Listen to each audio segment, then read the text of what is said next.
Hello everyone, welcome back. Before I dive into the stuff for tonight, just a quick update on the material design. There's been a lot of pull requests and issues going in that I've just been tacking into the 4.5.0 release, so I'm going to let it simmer for just a little bit, make sure that there's no major issues with it, and then probably kick it out because it does have the context menu and the tab control bug that keep biting people. So if you're running into those, latest preview packages should be pretty stable. Feel free to update. Let me know if there's any issues, but that will be coming shortly. For tonight, I thought I would go back and revisit and actually hopefully wrap up something I started about a month ago now. There was a source generator I was putting together for the AutoMocker library to generate out what I would call low value tests, because sometimes it's nice to have tests, but oftentimes there are certain types of unit tests that get skipped because the odds of them finding an issue are low. They don't provide a whole lot of value, and so why waste time writing them? But it is good to maintain code coverage and just to make sure that you don't make a simple mistake. So what do I mean? Let's take a quick look. So this is the open PR. As you can see, it is currently failing and broken, all kinds of not worky. But this gives you an idea of how it ends up working. So it will create out these unit tests specifically to go through and generate tests that assert that argument null exceptions are appropriately thrown and have the appropriate parameter name set on them. That's the end goal. I need to double check this description. I think it's a little off on what's being generated, but we'll come back to that. Short version is it generates the tests. And I left a list of items of outstanding things to do. And normally I strongly advocate for not testing source generators, but instead testing their output. And that works fine until you start talking about error cases. Because if the source generator fails for some reason, you can't really test output for the failure case.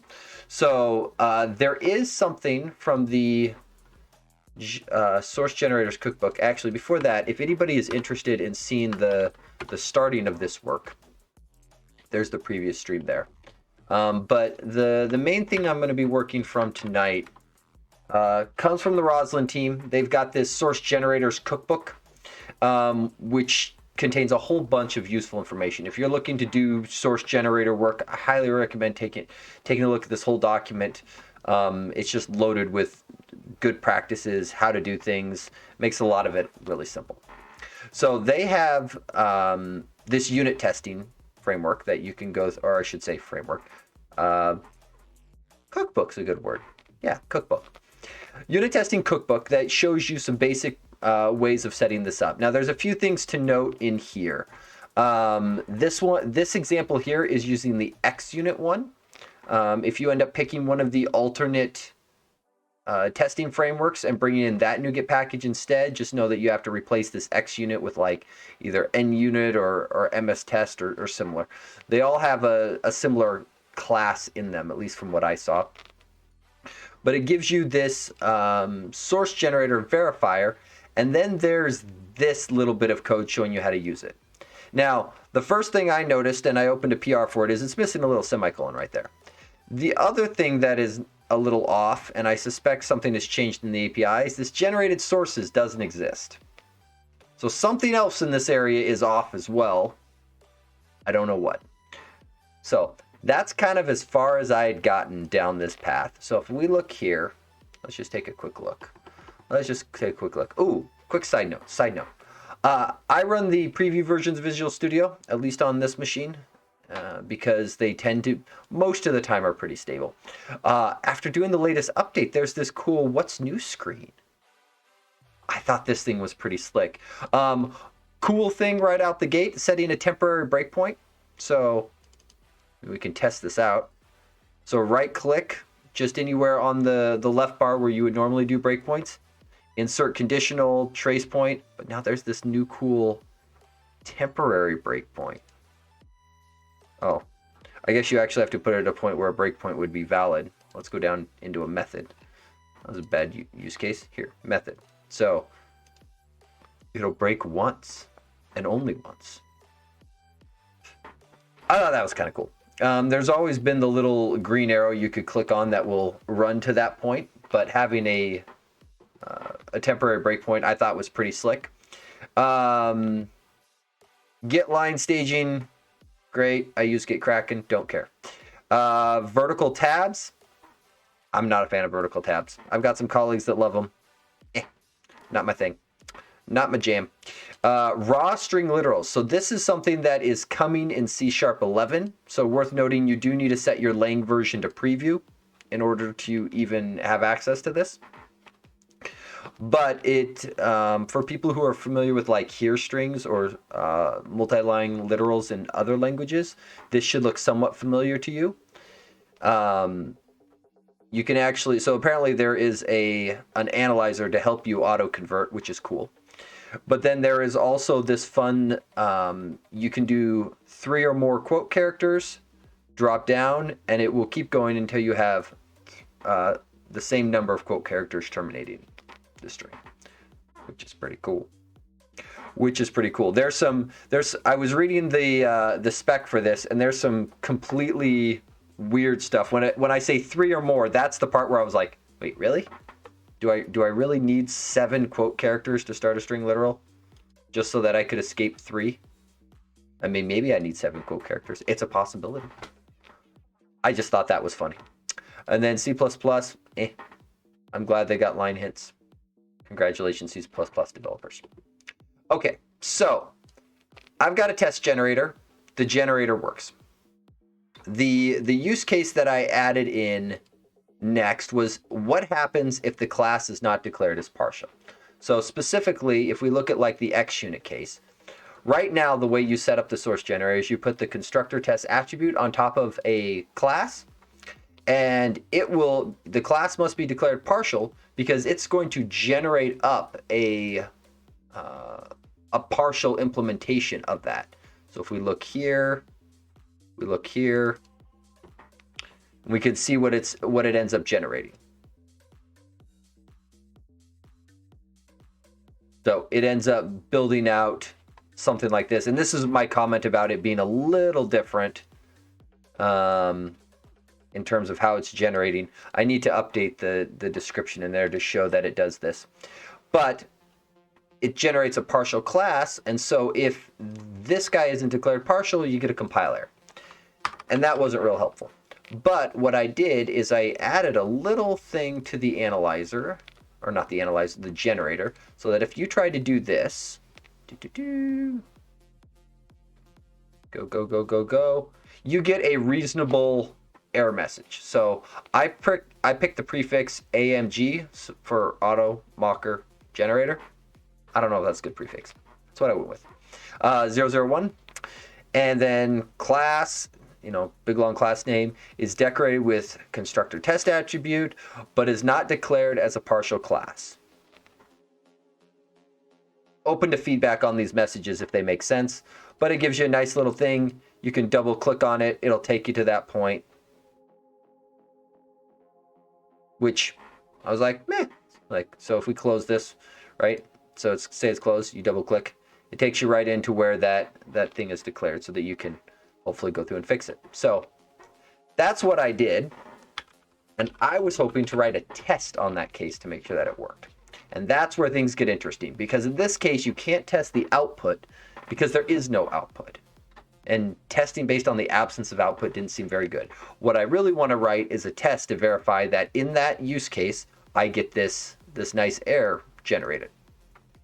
So in the generator itself, what that ends up looking like, where did I put it? Oh, so it does context report diagnostics here, which is what's actually putting out. Take note, this diagnostic messages list. This guy adds a list of things into it. So if the clack declaration does not contain any partial keywords, then we're going to generate out this diagnostic. I wrapped my diagnostics up in a little static diagnostics class, and then I did a little nested class for each of the various ones, just so I could attach some meaning to it. I also learned something quite fun. This thing gets really picky. There's some cool analyzers that actually will show you and generate out these notes for them too, which is, I thought, pretty slick. But you cannot make this rule, or let me rephrase, you cannot make the thing that calls new on the diagnostic descriptor target type new or a property. The analyzer that is hunting this stuff out has a bug.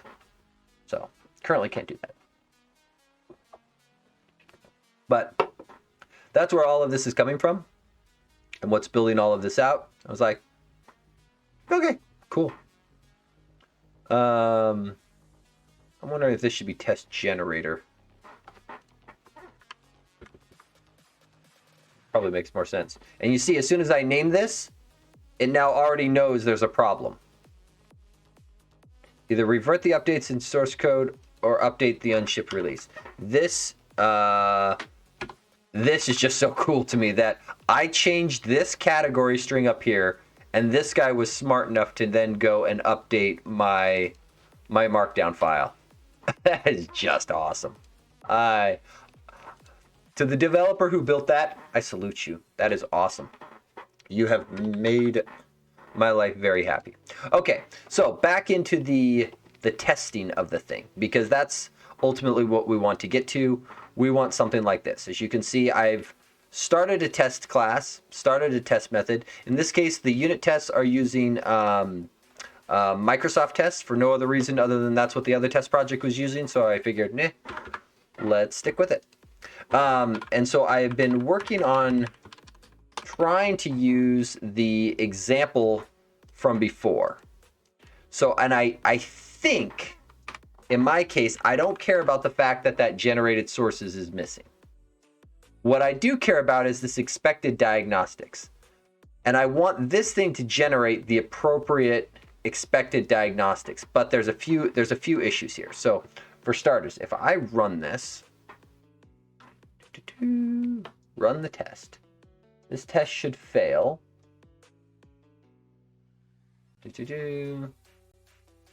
Go, unit test. Okay, good. Test fails, which is good because that's where I left it. And you will note the test is failing because it expected 0 diagnostics and got 4. Okay, so there's a problem. The issue I have currently is the diagnostics don't match aren't my failure case. So specifically, this thing's just failing to compile before we even get that far along, because it's saying the type or namespace for the constructor test attribute could not be found. That's kind of a problem. And the reason this is failing is because in order for that attribute to be defined, the expectation is that there's a reference to the main AutoMocker library. And I'm trying to figure out how to reference that AutoMocker library, which is why I was currently going down this reference assemblies path to try to figure out how the heck to do this, because something in here is going to gen this up. And so this class here, this test class, is a nested class underneath this generator verifier, which is a derived class from this thing, which is a derived class from this thing. There's a lot going on here. Oh, and I guess this is actually one level deeper. So there's a lot going on here, because this guy calls run async, run implementation, get diagnostic analyzers,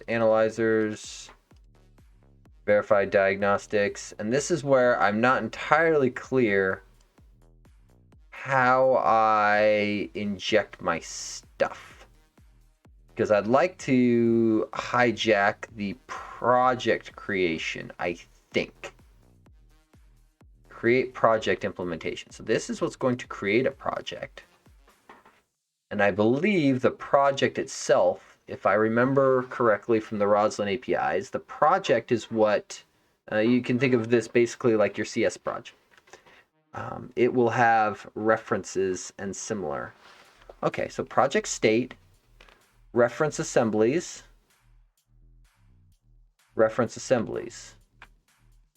So this guy here has a reference assemblies. Aha! I think that's what I want to append to. I think.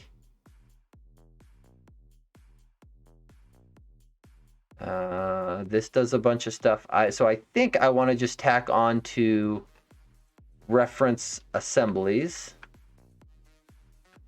which I think was the thing I was looking at. Question is this type here. I always end up losing it. So reference assemblies is one of these guys. Yeah, which takes me into here, which is great. I don't know why I can't back out to my... Sometimes the navigate to symbol fails when you're in decompiled source. Let's go here. Import. Take me there. What is... Ooh, boy. Reference assemblies. Oh, with assemblies. Add assemblies. This looks like what I would like to do. So I kind of want to just grab that guy and call add assemblies and do some work. Ooh, add packages. I don't really want to add a package per se.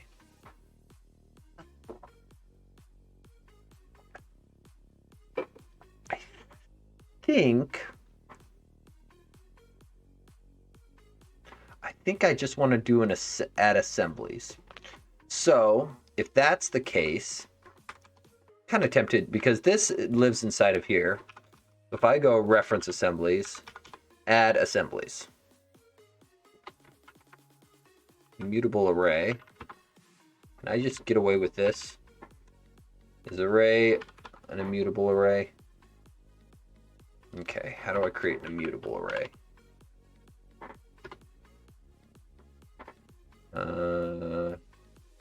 Oh, lovely. Immutable array create path. Great. Okay, so that's what I want to do. And in this case, I want the path to Moq.AutoMocker. And I think what we're going to do is we're just going to add a project reference to it.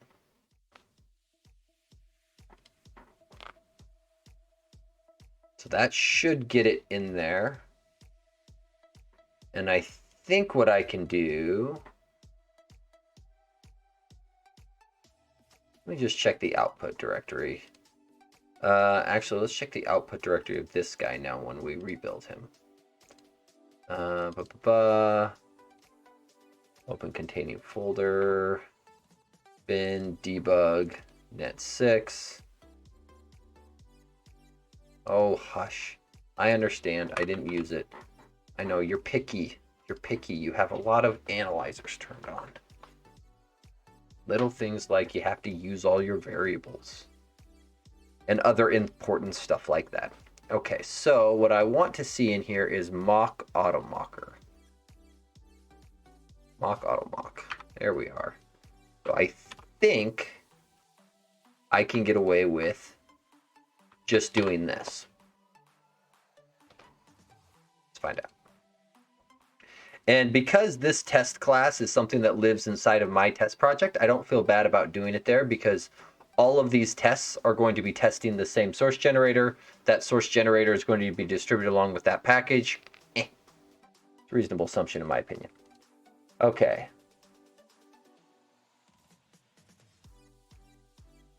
Okay. Target type. Hyper namespace controller cannot be found. So something is still off. Okay, so let's see what's going on here. Sources.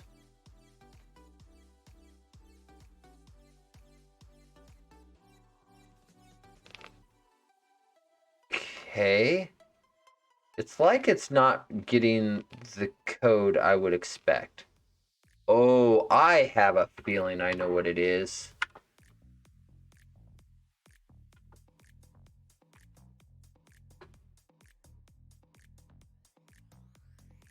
I have a feeling I know that this is... I have a sinking suspicion. When I was poking through the code earlier, I noticed something about the lang version that was being set. Nope. The type or namespace name constructor test could not be found. So hang on, let's just start with this. If I get rid of that, do you run? Because the expected diagnostics of 0 just means, did it compile successfully? Test Explorer. Okay, so it is just failing to load that assembly. And I think this might be a simple case of using, because that I did not... I'm wondering if that's the...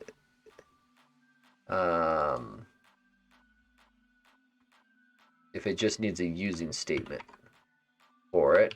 The example projects up here end up kind of cheating a little bit because their default namespace is going to be Moq.AutoMock to begin with. So they're somewhat nested. So they end up not needing the using. But this guy here, I suspect, does. Okay, so test fail again.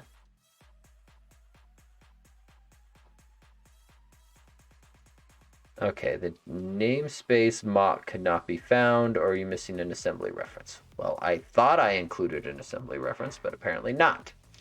Okay, so back to the question of how the heck do I include an assembly reference?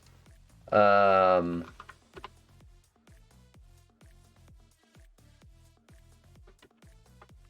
let's put this in and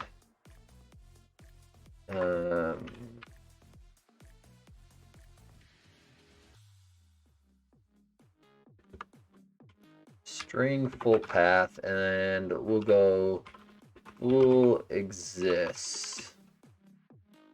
So I don't know if this is going to work, but I'm curious to find out. Debug. So I think the working directory is going to be my bin debug directory, which means exist should be true if that's the case. Haha. Okay, so that does exist. That is my bin debug directory. Okay, so let's do, rather than just a simple name, if I do full path, will that work better? I am still making the sweeping assumption that this is how you specify the assembly. It could be that it wants the assembly name, not the file name. Also a possibility.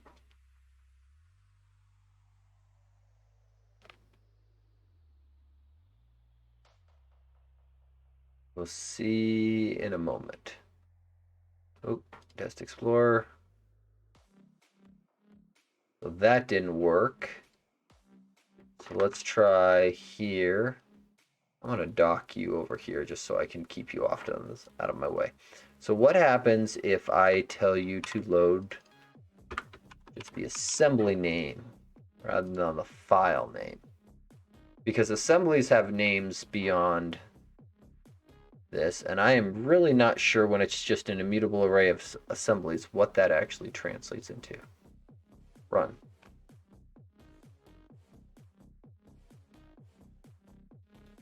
Same error. Type or namespace mock cannot be found. Okay, so oh, am I just being stupid?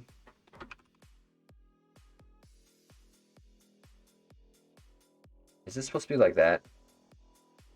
Everything in Roslyn's is immutable. So okay, let's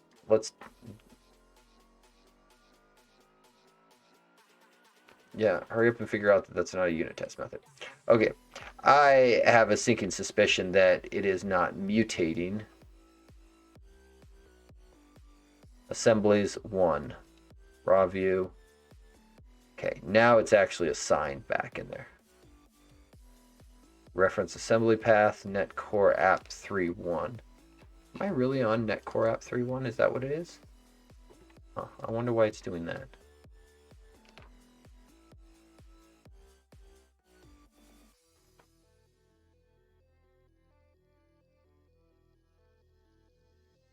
Still couldn't find Moq. So, but let's go down this full thing again. Full path. Let's try that option.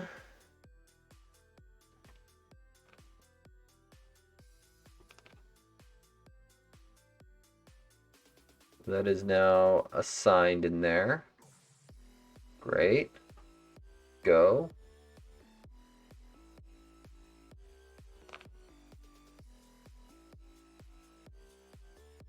Still line 2, which is going to be the same using namespace Moq cannot be found. Are you missing a using blah blah blah blah blah. Okay, so then we will try assembly name. See if that does any better.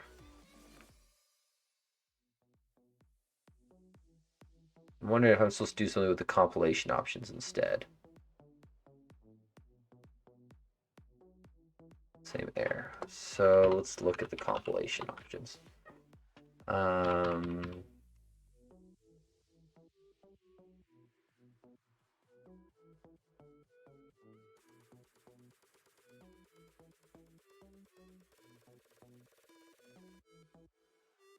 With concurrent, delayed sign, deterministic, optimization, name. So that doesn't look right. It does seem like this guy would be the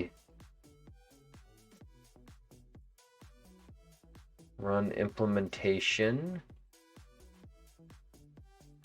Let's see. Get default diagnostic. Fixable with process markup. Let's see. Additional projects, evaluated projects. The referenced assemblies get passed all the way in. I wish I knew what this was used for.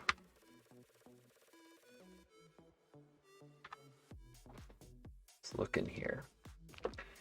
We get diagnostics. Sources to array. Sources. Generated code diagnostics array. Skip generated code checked, blah, blah, blah. Just feels off. Okay, this may be a Google question here in a moment.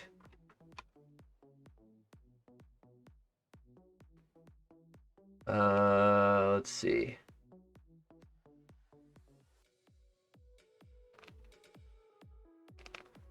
This might be it. Create from file, type of binder, assembly location. This might be a worthwhile thingy to do. So it may be something that I have to do on the compilation. Let's see. Use functionality from NuGet packages. Okay. Inside my generator.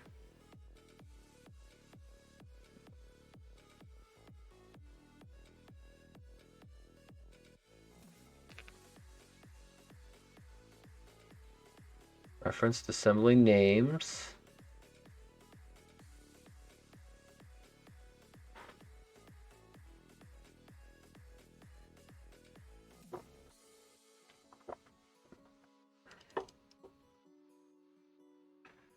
So this might be a reasonable check as well to verify that we are referencing AutoMock before we actually start going, because that's a thing.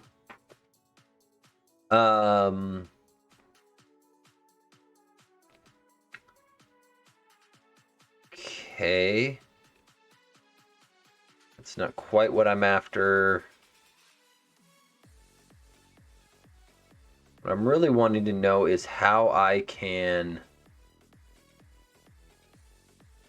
So these ones are creating the compilation.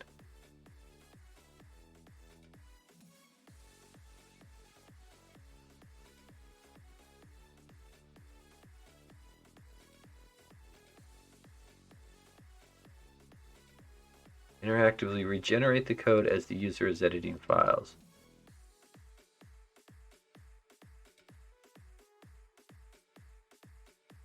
Yes. Serialization. Blah, blah, blah. Auto interface implementation to do. Great. Okay. So this is good. Okay, so I think what it is telling me, or I should say what I think I am gleaning, is I want to do something akin to this. So I'm kind of interested in this method here, and whatever that third parameter is, which I assume is metadata reference. But that gives me a little bit of a clue that what I want is, in fact, metadata reference.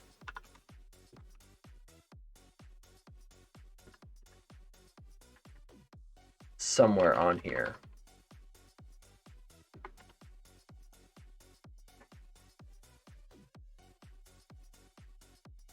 So something about that. What is the syntax tree metadata references? So I would like on the compilation to add in my own metadata references. That's what I would like. Okay. So compilation options with metadata reference resolver. How do I get the meta? Because this is compilation options, not compilation, which is a little different.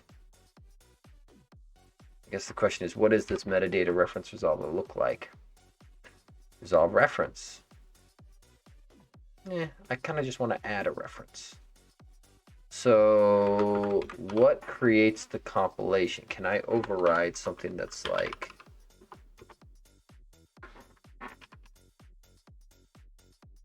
create compilation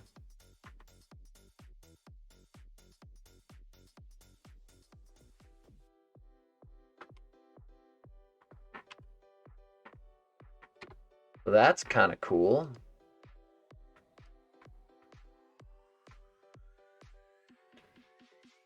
Got it. So if that gives me that guy,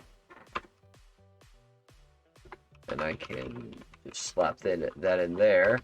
Can I do something like compilation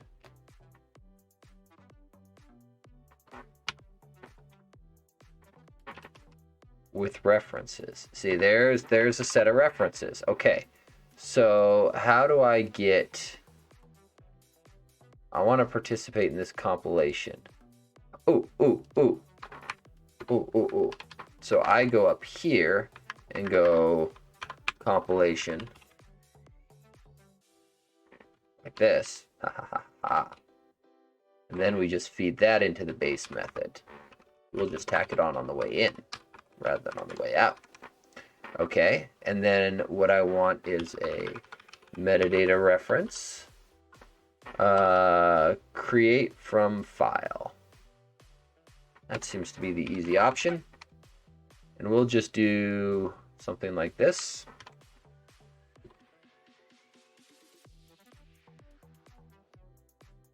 Okay, so let's grab that there. You are probably worthless. And let's try this. Let's see if this gets me all the way in. Let's see if this gets me all the way in. Okay, so the compilation coming in. I assume you'll have something like metadata references or similar. LM, no. References are references. Great. You're an enumerable, and you're referencing a whole metric ton of stuff. I'm kind of hoping, so currently referencing a whole ton of stuff.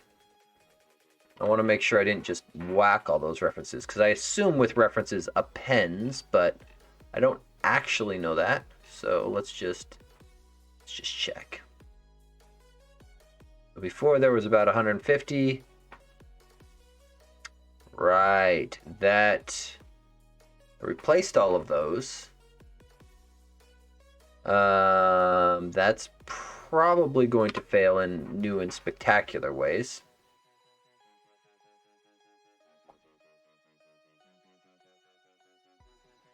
Yeah, so yeah. So that got past the namespace using and failed on the very next thing. So I think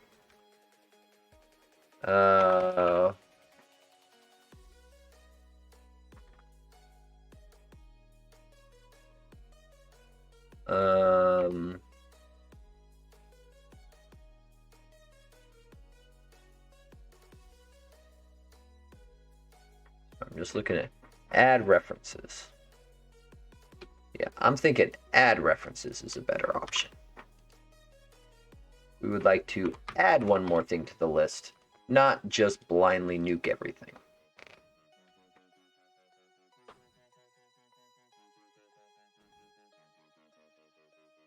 Okay, where are we at now?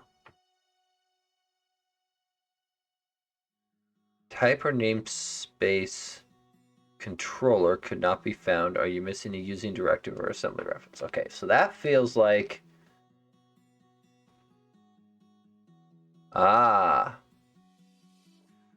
okay, this is good. So this type of is now the only thing breaking. And that in my generator tests was the SUT, the system under test that we wanted to go against. And I'm tempted to just pull in a empty class so that this thing can be happy. I think we're going to do that, and I also want to try switching this thing to a file scope namespace. Okay, let's try this. Getting close.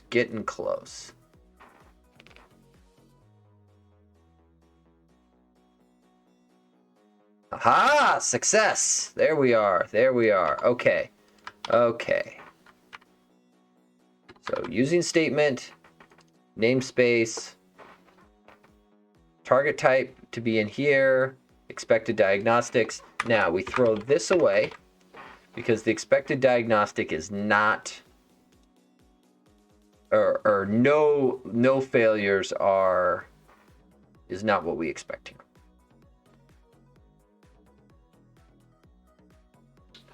Okay, so we did expect a failure there and we didn't get it.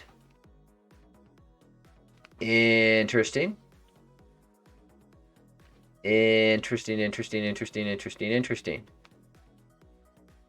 So why did that not generate any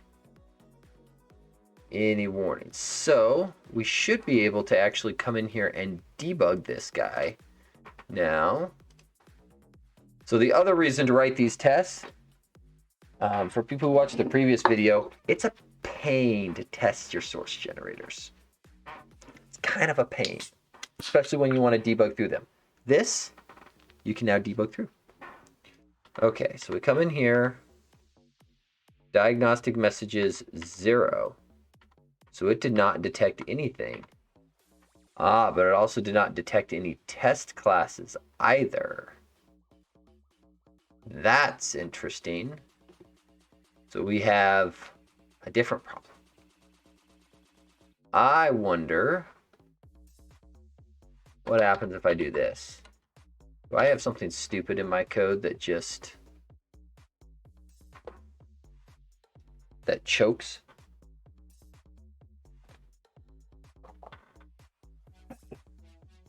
Okay, well that also didn't do what I expected. Okay, so okay, so when our source generator starts, it registers for syntax notifications. We can look at the syntax receiver in here on visit syntax node. We should get a bunch of syntax nodes through here.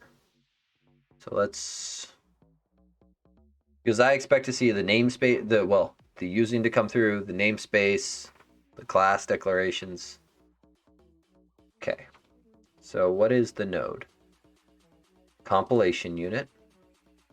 Okay, sure. We should hit this breakpoint a bunch. Using directive, great. Qualified name syntax, Moq.AutoMock, great. Identifier.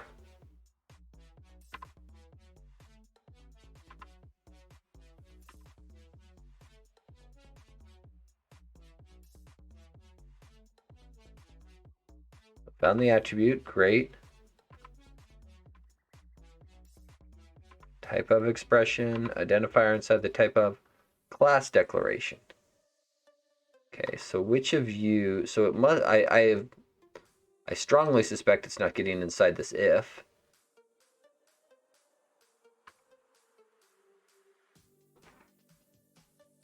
So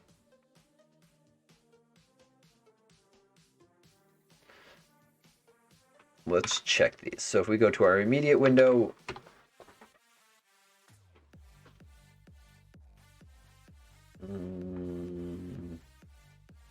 not declaring the scope because that name is used in an enclosing local scope to define. Okay, so fine. We won't do that. Give me the is. Okay, so the is works. So that assigned. What does this do? Get declared symbol. Let's see.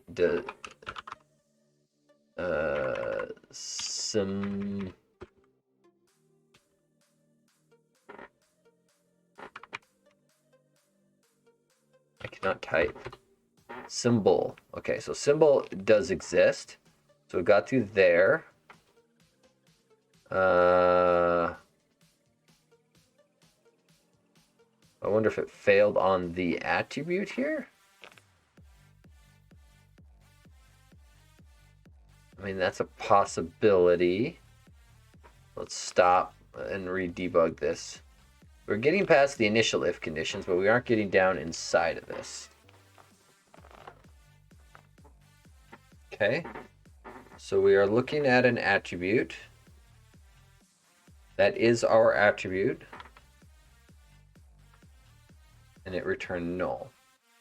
Okay, so how about this? What did this return?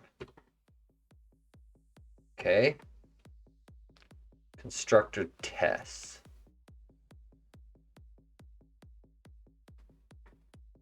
Oh, interesting. Why is that returning?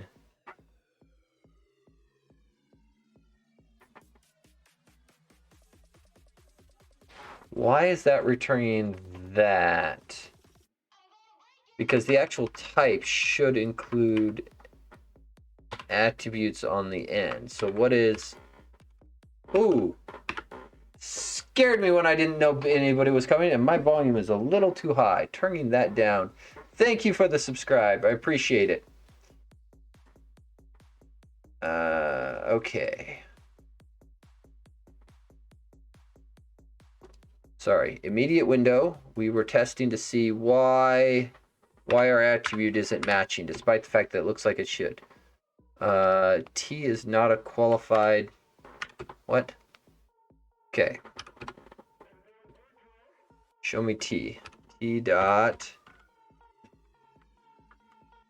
constructor test. Constructor test is not a thing.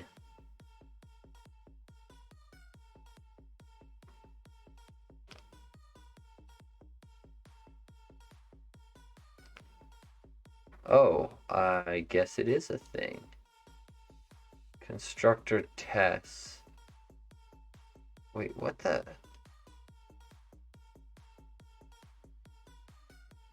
Oh, that is a thing inside of this guy. That's not a thing inside of AutoMock. That's inside of a different project. That's not what we're landing on, right? T dot. Why can I get no IntelliSense out of this? Let's kill execution for the moment and jump back into. So we don't need those anymore. Don't need you anymore. What I'm interested in is understanding why my generator, I guess my syntax receiver, isn't matching on this guy. So this guy is grabbing the type info. So we're going to do this.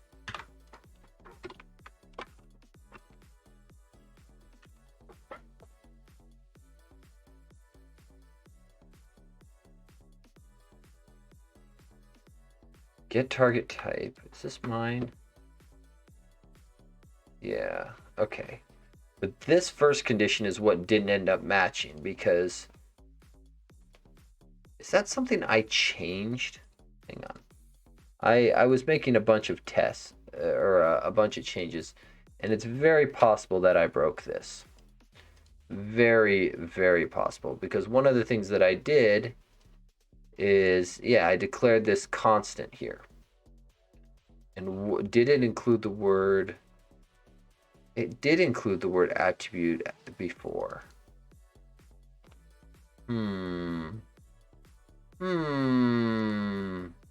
That's interesting. That is interesting. So, well, and I guess more importantly, it has to work because these tests are being generated. So whatever's going on is slightly different for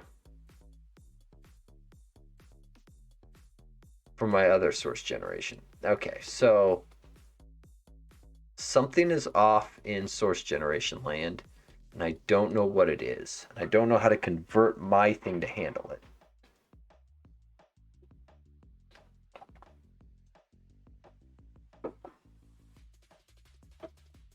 Because we ensured that it had a reference to AutoMock. When this thing references the semantic model, T. Okay, so let's take a quick look. Constructed from original definition. It's like it's not resolving the fully qualified thingy, so it's unsure what to do with it. Containing assembly, test project.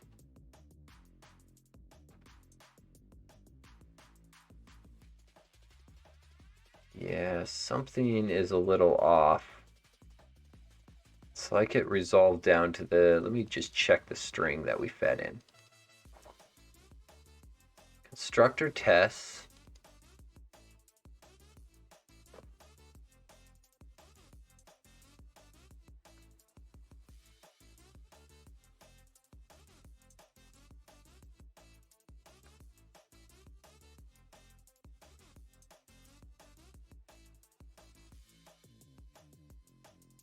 I think what I'm going to try here real quick is taking this string here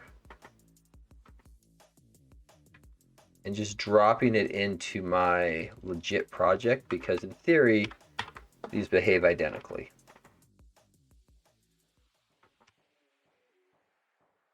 So both of these should behave exactly the same. Let's rebuild this guy and make sure it works. And I would expect it to generate no test because this guy has no constructor. Oh.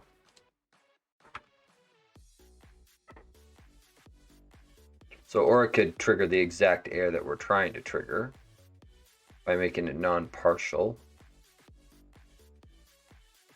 Okay, that appeared to work.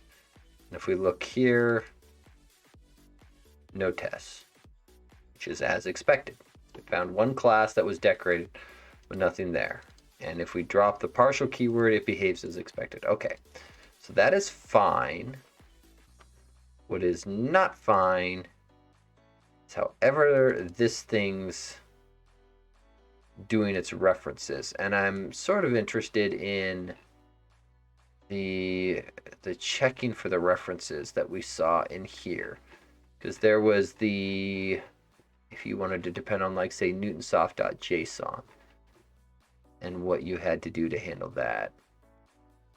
Specifically this. So inside of the execute method here, that's how they're checking for it. So let's come in here. Let's see. Moq, AutoMock.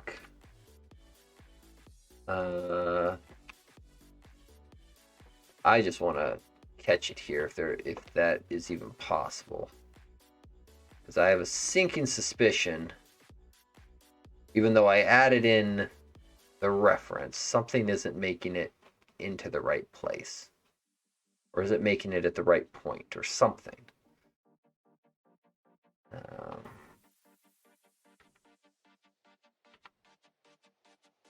Yeah, so that's oh,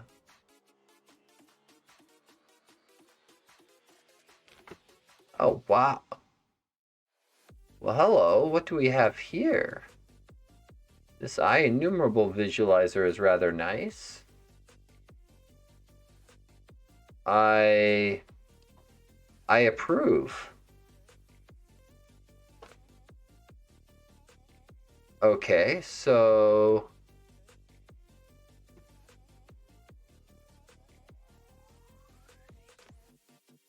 if I hunt the assembly, it is not here. Okay.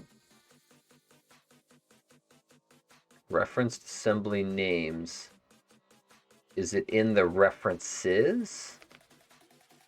Because that was where we had put it before. Look at that. That is so cool. Okay, so before it was interesting. So we are getting this compilation without the, okay. Okay, so the referenced assembly is not actually there. Ah. Ahaha. Progress. Okay. So we slapped it in here. So I am curious what I hit first. My breakpoint on this compilation or my breakpoint inside of my source generator. And I have a sinking suspicion I hit the one inside my source generator first. And that reference isn't being added until later, which is why the compilation continues. Yeah, see, I'm hitting the breakpoint inside of my source generator first.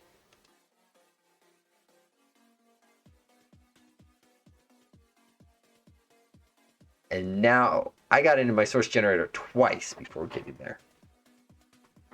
Twice. So I'm going out on a limb here that overriding it here is too late in the process. Okay, so this will get it in for the compilation of the final thing, but it's too late. It's too late at this point.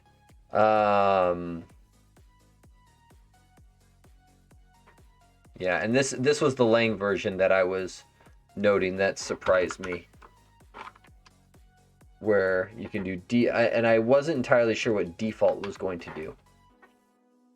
Okay, so that's fine, but this doesn't get me.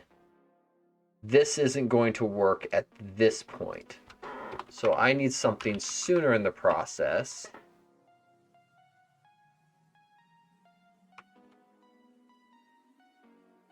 Apply compilation options.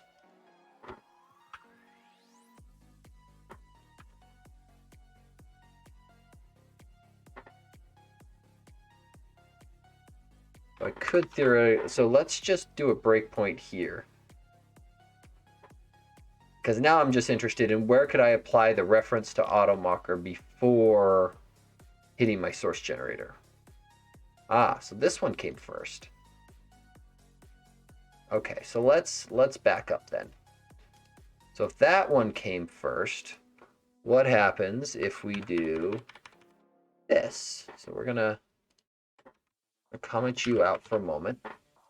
We're gonna go project, add a metadata reference.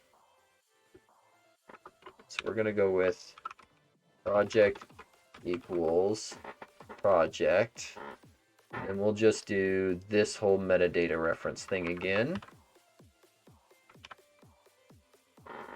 Okay, let's try this. So I don't care about this breakpoint anymore. Okay, so I'm curious real quick before I get too far down, what references are on here already? 151, excellent. I was worried it was a small number. Actually, why am I doing that? Now that I know that there's this cool visualizer, let's just leverage that. Okay, so that's there. And I expect that after I call, no, stop it. Expect that after I call add, if I re-examine it, and I go with this, there is now, in fact, 152, which is +1, which makes sense. And we now have this guy in here, which it appears to be pointing in the right spot. Great. Okay, so we're going to let that fly. Turn you off. Okay. Ah-ha-ha! Now it's resolved the appropriate... Ha-ha-ha-ha! There we are. Robert, you are close. You're close. WPF, not quite. Source generator unit testing for AutoMocker. Basically, I am getting way too... Aha, look at that. And now my test should fail. Clear that. Sounds painful. Oh, it has been. It has been a little painful. Ha ha ha! But, hang on. Yes! Trying to get the test to go red with the expected failure has been the hard part. But I think I just figured out what needed to happen. So we have some code that we want to decorate like this. So we've got well, here, let me show it to you in a prettier form. So for example, imagine you have a controller that has some constructors, one or more, and the constructors take services, and you would like to unit test and make sure that you have a test that hits these null cases for the throwing. These are low value unit tests to write. So because they're low value unit tests, humans don't want to do it, but the computer can generate them, specifically leveraging AutoMocker. So what we do is we create a class to test them with, and I'm going to get rid of this because this can do this now. You create a class to test them with, declare it as partial, decorate it with this attribute, and then when you build, we'll just rebuild this guy. Rather than you having to write those low value tests, come in here, we come in here, come in here, come in here, I now have unit tests for all of the null cases that assert that my param name is appropriately set as expected. So, woohoo!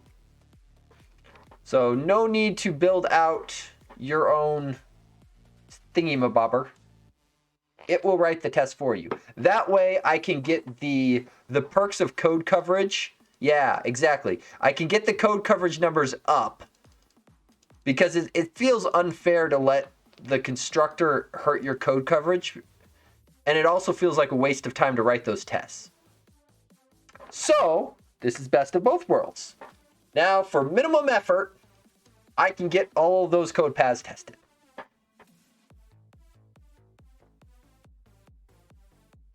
Which feels rather nice to me. It feels rather nice. But I am trying.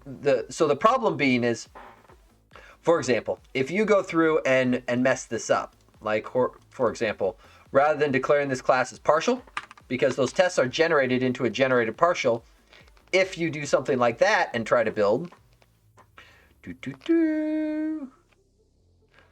appropriately, you now get a useful error that says, hey, by the way, this class is decorated with this attribute, but you didn't declare it as partial. What you doing? And then you got to go and address it. So that's fun. So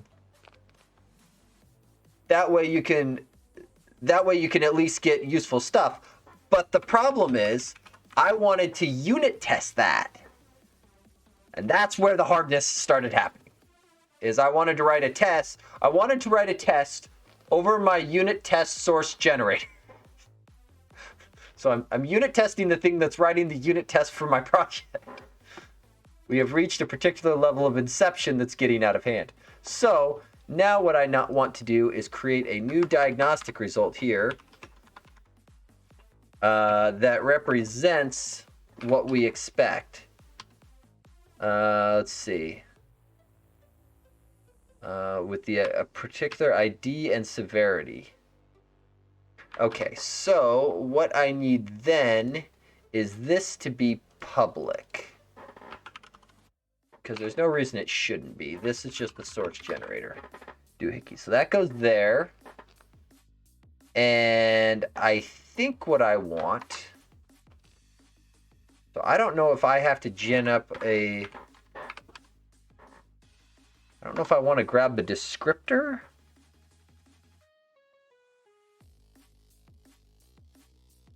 I guess it doesn't hurt to have this thing be... have this guy be public. This to be private.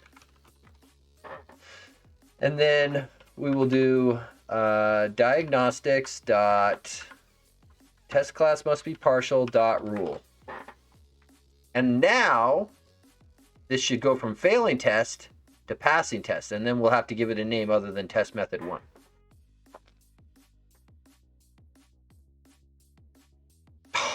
So close. So close. Okay, so assert equal failed. Blah, blah, blah. Diagnostics of the test say. Expected project diagnostic with no location. Well, that's dumb. I'm almost thinking I want to write my own expectations, because if I'm going to have to dial that into the exact location, that's going to be a little harder to do. Diagnostic locations. Man, that...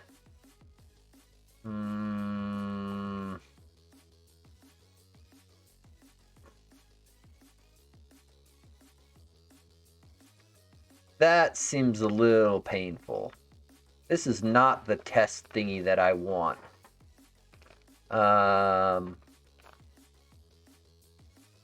Maybe is it better to test with the location, though? I mean, it would not be terrible to get the location. So, I mean, with that thing public, rather than going against rule, what we can do is I can leverage my create to gen one of these things. Because create returns a diagnostic. Is that valid? Okay, so location, let's do null, empty string. Does that convert? Yeah, because a diagnostic result is different than a diagnostic. What are your other constructors? ID and severity.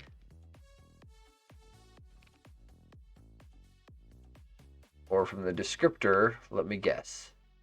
You just set some stuff based on the descriptor. Okay.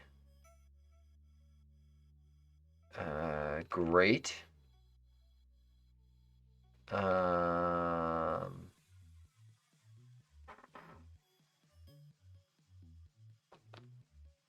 Width is suppressed with arguments with span. Hey, Get K. I apologize for butchering that. Thank you for the subscription. I appreciate it. Streaming an hour earlier than usual. No, but depending on your time zone, you may have missed by an hour. So typically I will start at 9 p.m. Pacific Standard Time. Or, hang on, Pacific Daylight Time now. So my time zone changed. So if you're in a time zone that doesn't observe daylight savings time, then yes, I am probably offset by you by an hour. Oh, cool on the resin printer, Robert. My brother-in-law has one, so I've been leveraging him for a bunch of prints. I can't say on stream, but he printed me something totally awesome for our D&D campaign. It's going to be great.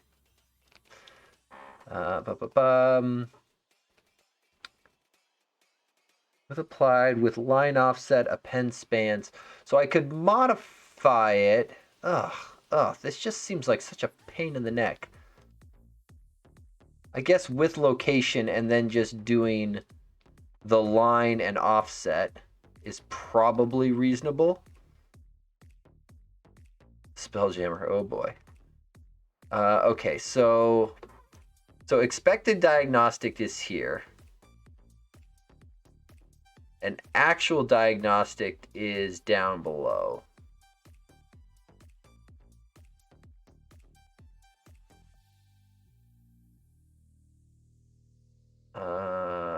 Okay, so really I just need to populate those values. Diagnostic result compiler with arguments. Oy vey.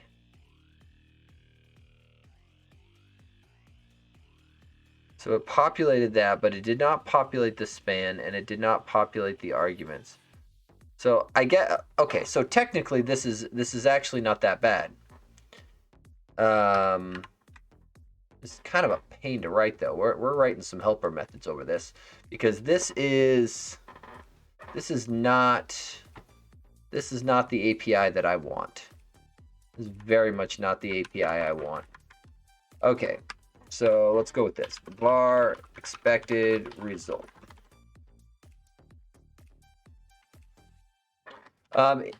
If you're looking to catch up, Justin Bieber, so this is going back to the source generator that I had worked on probably about a month ago for AutoMocker.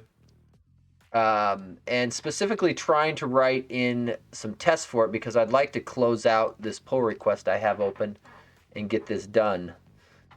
Okay, so I kind of want to do this. Well, I guess I actually do want to create it with a location. So is location just as simple as line? Let's look. Is diagnostic location? See, that is a pain in the neck. How does it do the with location? How does this get implemented? Because this will take a line and a column offset, and that's kind of all I want to specify. I don't really want to think that hard.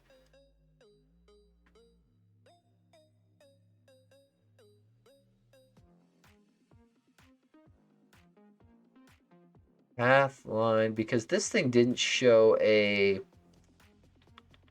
with arguments. It doesn't care about the path. It's doing width span. So this only cares about start line, start column, So it actually gave me the reasonable thingy-mabobber. Let's see here. Let's go here. Trying to figure out what is the cleanest way to actually implement this thing.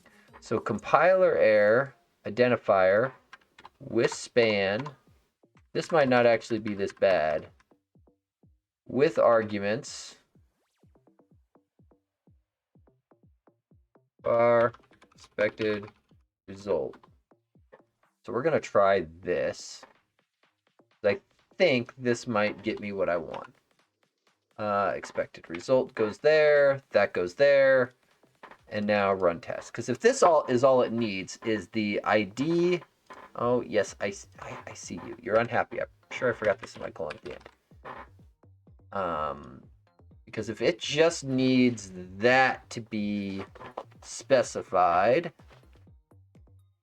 Oh, yes. Okay, so it just wants the ID and the parameters for the arguments. Okay. If that's all you want, then we'll make this public, because I don't mind some of this being public, to nail it down a little bit. So this allows me then to not have that be hard-coded. Let's see. Diagnostics. Test class must be partial. Diagnostic ID. So that goes there. And then these are just the arguments that get passed in. I think I'm okay with that, because I'd prefer these things to be hard-coded to match what's in the test. Let's see. Constructor test argument. This is a constant from here, and I'm thinking this needs to move into somewhere where I can make it public.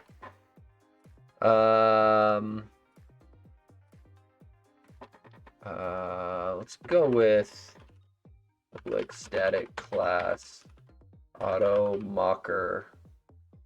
How about, let's actually name this differently.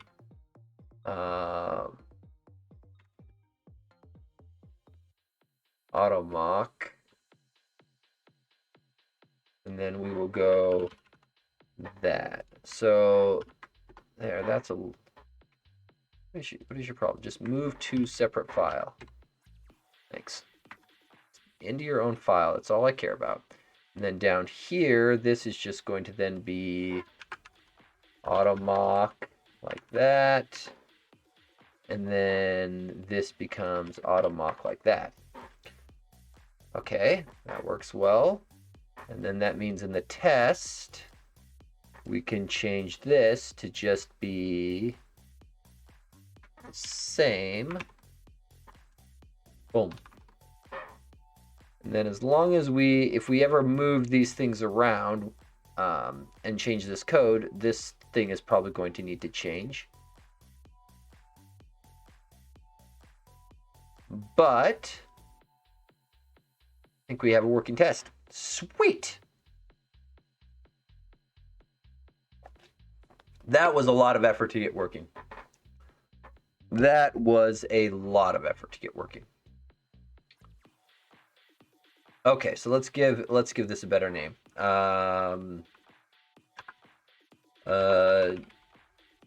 So a good unit test name has 3 parts. What is being tested, which is source generation. Let's actually name the class first. Let's call this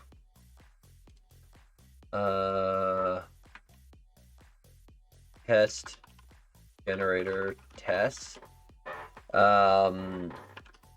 Generation with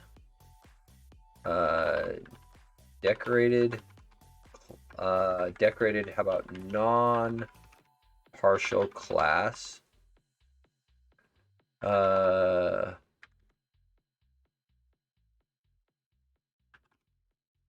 Reduces diagnostic error.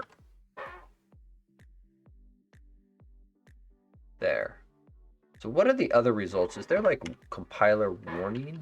There is. Look at that. Compiler warning, compiler error. Excellent, excellent, empty. Excellent, excellent, excellent. Okay. So get rid of that. That's no longer relevant. That's no longer relevant. Cool. Cool, cool, cool, cool, cool. Okay, so we do need to do a couple things here on this test project, is I do need to make it non-packable.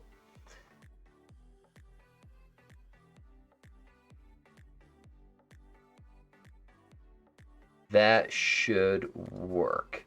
We are going to add in some stuff here in terms of more diagnostic stuffs. We'll come back to that in a moment. Okay. So let's check this in. So anybody who watched the stream last time, I ran into an issue where, let's see, hold on. Got generator unit pass. Boom. Commit, push. I got into a situation where I was trying to get a pull request to auto-generate, and the Git Kraken team pointed out to me that so you can do the right-click start pull request, but there's a cleaner option. If you just drag this guy onto source branch, target branch, so fix 130 onto master, you'll note it now automatically gens a menu where it has the branches pre-populated for you. So a quick little drag drop. Note that this is the remote section on the left rather than the local section. And so that'll get you in there. So totally works. Still a little on the fence. I don't always like drag drop because it is good for making things easy to perform, but it's really bad for discoverability. So I usually don't like when there's UIs where drag drop is like the primary way of doing things and or the only way. It always feels difficult to learn. Once you know it, it's not horrible, but if nothing's guiding you to do that kind of drag drop thing, it can be a little bit painful. So, but drag drop from branches in the remote section will auto open or will give you the option to start a PR with all of the remotes and the branches and all of that populated, which is great. Okay, so we've got the first analyzer done. Let's do another diagnostic. So we're going to do another one here, and we will call it must reference we'll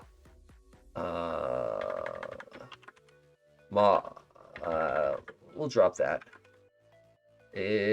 AutoMock. So this will be number 2. Test projects must reference Moq.AutoMock. And I think what I'm going to do is actually create another constant here because I've now used that string public const string assembly name. You'll note that I am very intentionally not creating a project reference between my generator and my actual project. That is intentional.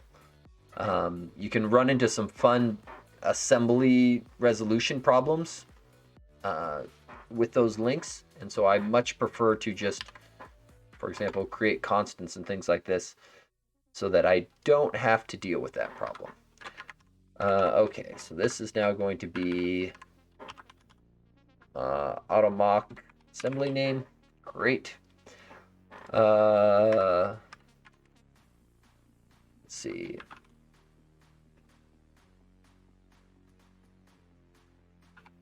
To use AutoMocker as generator, your test project must also reference AutoMock assembly name. And you'll note in these cases here, I'm very intentionally not using the message format, and I'm actually doing this. This interpolated string will compile down to a constant because the compiler is hip to know that all of the parameters to the interpolated string are constants. Let's see, description. Add a reference to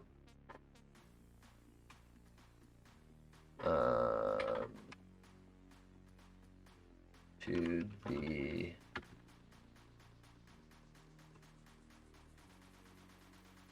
AutoMock assembly name, assembly, or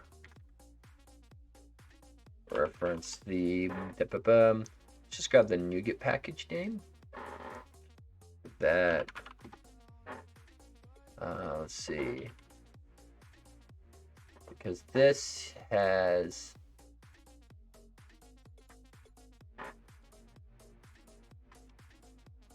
Moq.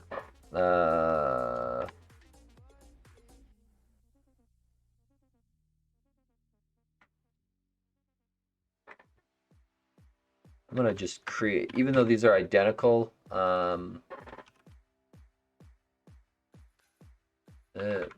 package name, I'm just gonna create one of these again as well.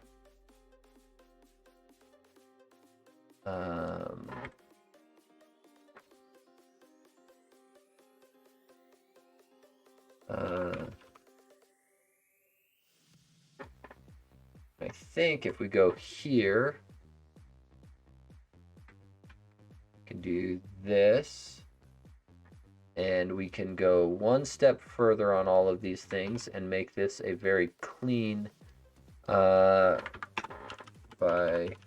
running, boom. We're gonna drop off that, and we're gonna put that in quotes so that it's a little more obvious what's going on there. And then this will be in the same test category. I think all of these, kind of tempted to just pull test category all the way up, and then I don't need it down here. Sweet. Okay, and then you'll note this diagnostic ID is already calling out, hey, this isn't part of, people can't see that, my head is covering it. This guy here is flagging it. So this RS2000, this is a Roslyn analyzer. So by referencing the NuGet packages for creating a source generator, you get these analyzers. And it goes into a nice long explanation about, hey, if you're going to build out an analyzer, this is best practice for doing up these release files. And then more importantly, they'll check to make sure you do it. The analyzer appears to be coded to check specifically against calls to this diagnostic descriptor constructor. That is what it appears to be looking at. But the nice part is I don't have to add those. It'll just add them for me. And then let's see, the diagnostic description should be one or multiple sentences ending with a punctuation sign and should not have any leading or trailing space.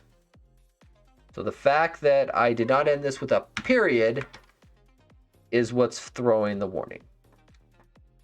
That's both amazing and terrifying all at once. Okay, so that gets us into here. This gets us into here. That's great. Let's go into our generator. And then this is going to actually be an early return as well if it reports this diagnostic.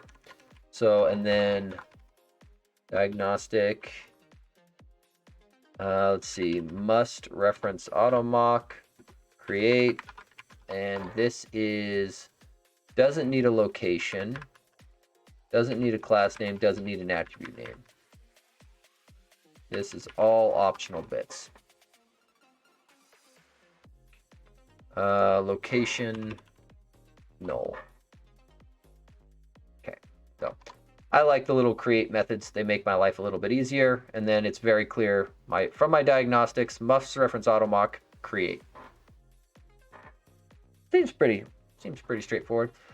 This also means I can use my constant here, assembly name, boom, something like that. And now I just need to add a test. So we're going to do something akin to this.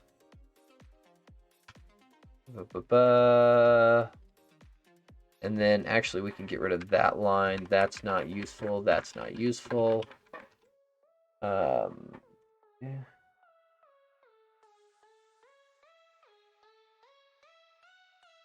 Sorry.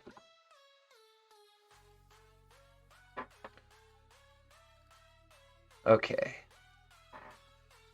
That line, and then we need a good name for this. Generation with project that does not reference AutoMocker produces diagnostic error. So the code is pretty arbitrary here. What actually matters is this guy here. We're going to clean this up. We don't actually need that constructor. But what I do need is a way to flag things. And I am going to mute my colleagues because they are all chatty this evening. Let me see here. And actually, this can become use my constant as well. Moq assembly name. Okay. And now I think what I want is some sort of flag to be able to do this. Reference AutoMocker. Get set. Default to true. And then we'll just add a little flag on here if reference AutoMocker will make this work. Because this test class here is legitimately just a simplistic way of doing the test. That's it. It's not doing anything fancy at all. And I guess we can get rid of this now too because that's not doing anything. We may end up playing with the Lang version at some point. Warnings, yada yada yada. So this guy is empty string on the code. And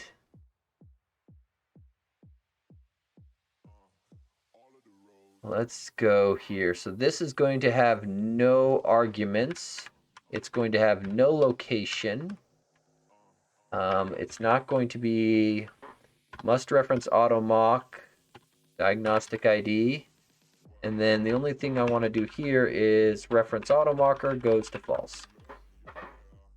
And technically I could probably just get rid of this entire test state. I don't need the code. Yeah, this test should pass.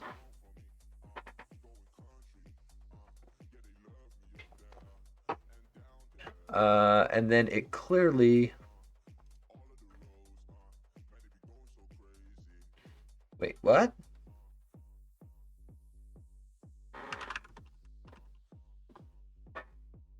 Use Moq.AutoMocker test generator.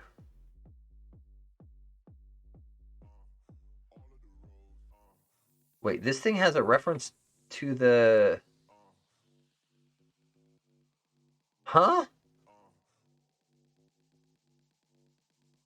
A little confused as to which test just threw that error. Let's look here. So the output window is...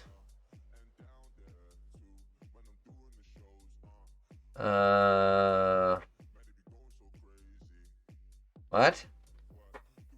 What? Oh, so these tests are now all failing.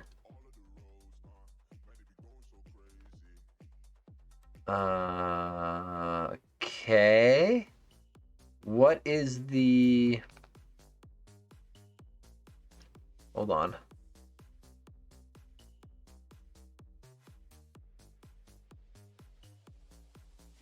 Rebuild all project Moq.AutoMock. How is this thing? Oh. Why does this thing have a reference to the test generator? Oh. Interesting. Huh. So, I should explain what's going on here. So this, I put up, okay, so this is one of the fun things. So packaging up a source generator into a NuGet package, you just need to put the source generator assembly inside of your analyzers /.net/language, which meaning either CS for C# or VB for Visual Basic. So you do need to package the assembly into there. Now we just use .NET Pack targeting the solution.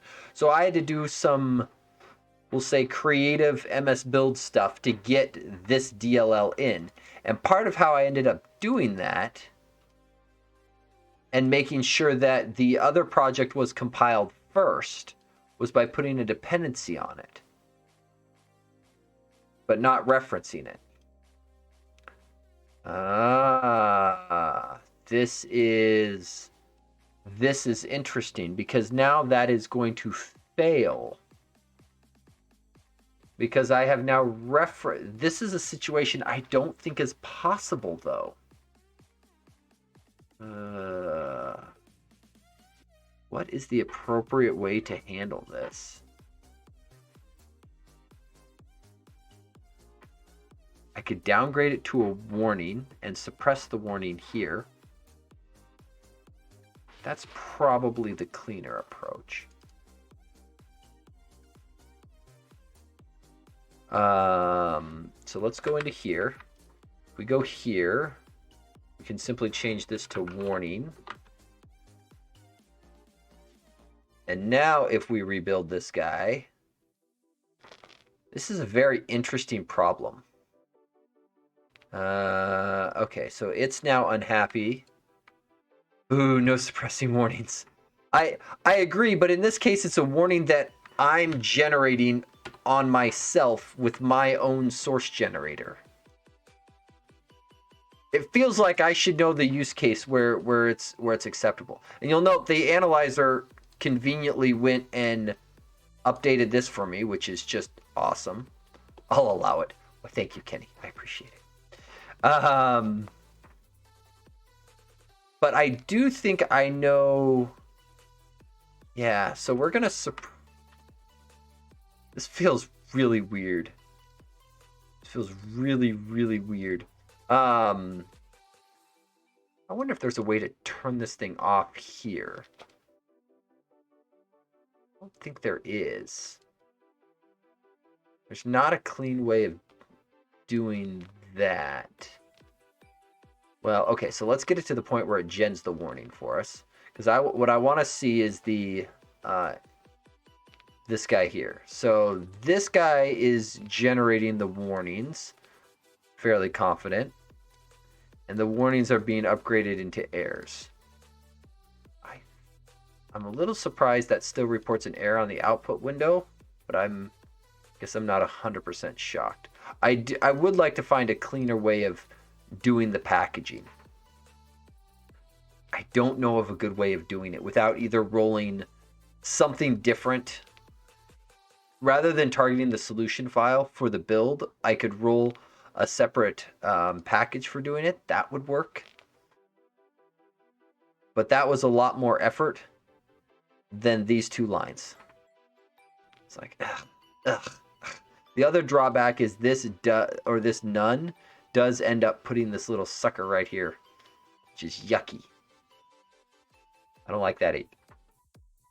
Okay. But, okay, so yeah, this treat warnings as errors is what's propagating this. So we're going to go no warn, and we are going to persist all previous no warns, and we are going to tack on AutoMock generator level 2. Or I guess AutoMocker generator numero 2.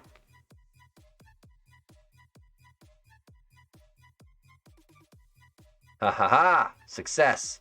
Okay, so let's change our test then to reflect this, because we don't expect a compiler error. We expect a compiler warning from this situation. And now the test should run and pass. Please work. Because again, because we're going to be shipping the generator as part of the main package, it's going to be very, very difficult for somebody to reference the generator and not have the package. They would have had to have done some sort of like manual compilation or something weird. Yay, green circle. Okay. So we're gonna check that in real quick. Let's see. Adding test for when it is not referenced. Somewhat unlikely use case to occur. Okay, so back to the pull request. Other things that wanted to be done. So if the target type is not specified on the attribute, we want to handle that case. So specifically what that looks like. I'm going to copy. Actually, you know what I'm going to do? I'm going to move this test up to the top, because this is kind of like top level testing bits. Boom. And this is kind of like lower stuff. Okay, so if somebody has code like this and they go through and they just don't specify target type, something like that, right, which is very, very doable. So if we look here, this is the equivalent of this guy here, which is a possibility, right? And if we build this here, I believe this does nothing but just not gen your tests, which is not useful. Not genning your tests is not useful. Because if we come in here and look at the analyzers, this generator is not generating files. That's no longer helpful. So we want it to gen an error in that situation. Generation with, let's say, no target type specified, produces diagnostic error, and I want to fix that first test, produces diagnostic warning. Let's be clear on our expectations. Okay, so in this case, let's go and implement it. Because we're going to need a new diagnostic. And yeah, come in here. So this will be must specify target type. Okay, so this will be number 3. And let's see. Let's do AutoMock attribute must specify a target type. And actually, let's just add another constant for this. Let's see, target type property name. And I think we can get away with a name of operator here. Oh, I can't. Because the attribute doesn't live in this project. Target type property name. So we are definitely going to do a constant here, because the attribute itself lives in the main AutoMocker assembly, because that is what we expect people to reference. Must specify a target type property name. Great. Let's see. Let's actually grab something like this up here. So we're going to start with a message similar to this, because we do want to call out the class. Class is decorated with blank attribute, and actually we could cut down, given that we now have a constant here. I'm trying to decide if it's worth making that be a, whether that should be a parameter or whether it should just be hard coded. I think it should just be hard coded. We aren't going to, like, this is very specific to a particular attribute. So we're going to do this. This is going to drop like this. And then we need to escape these curly braces. Okay, so this goes like this. This goes like this. This goes like this. That. I think that's a little cleaner. That's a little cleaner. And that means up here we need to change this test. It's now only going to have a single parameter that it takes in. And then the only thing we need to fix is the color needs to stop specifying that constant. The other two things are legitimately variables. Okay, that's a little nicer. Okay. To use test generate. Uh-oh, did I? Oh, I edited the wrong thing. Oopsie. Come here, Get Kraken. Save me, Get Kraken from myself. I am an idiot and I need your help. So I want to come in here. What I really want is this old message format be put back here. There, now it should show a better diff. Excellent. Okay. I'll collapse this guy because I don't want to think about you. But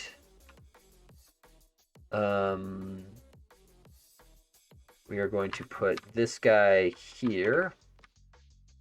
Let's see. Class foo is decorated with a constructor test attribute, but it does not specify a, and then we will go with AutoMock, target type property name,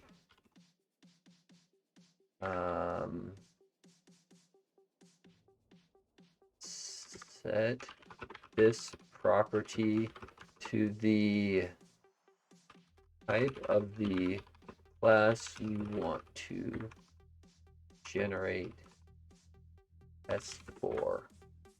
And then we're going to leave an example because we are trying to be useful here. Let's see. We're going to do something like this. We're going to go with AutoMocker. Actually, it's Moq.AutoMocker, right? I believe that's the Moq.AutoMock. Constructor test, target type, type to generate tests for. And that's one too many closing braces. There, something like that. Let me guess, you want to end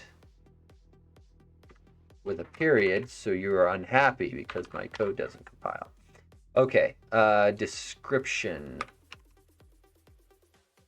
Let's see here. I want this to be message format. Add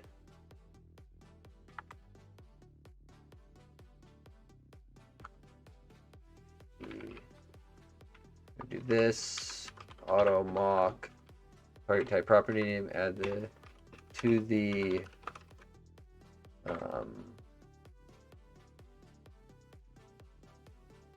constructor test attribute.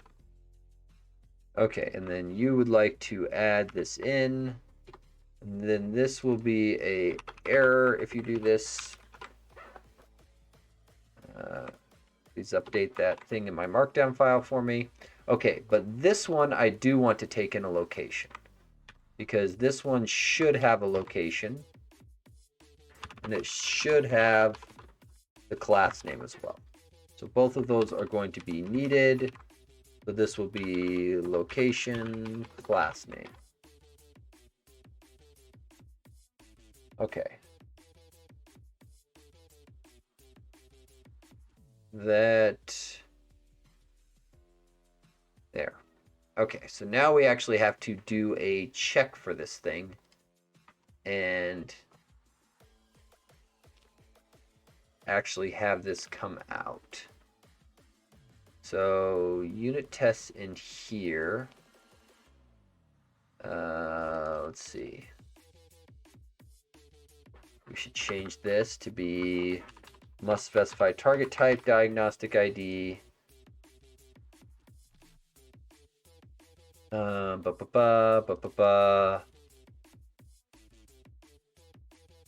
Constructor test attribute. This is not going to be relevant anymore. And then this will be test namespace controller test. So that is still accurate. So this test should fail because it should generate nothing. And we should be fine.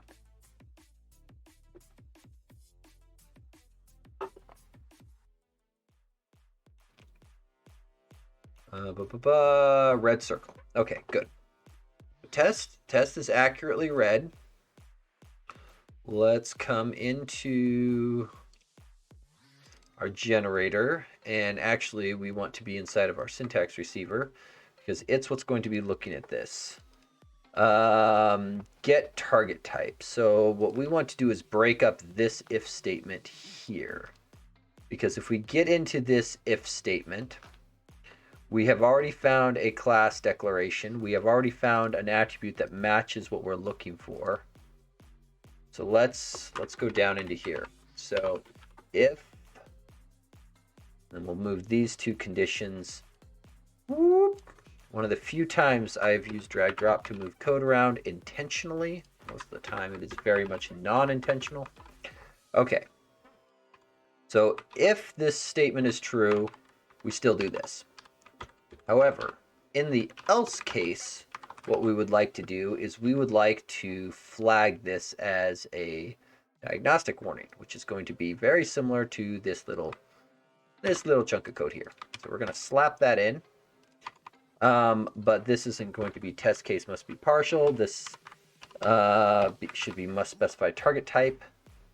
We'll use the same class declaration to jump us to there.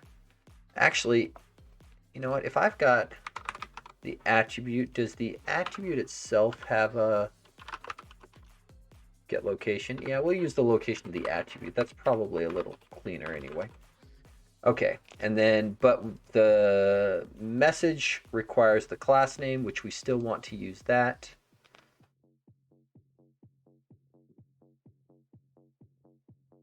Yeah, which comes from that symbol there. Perfect.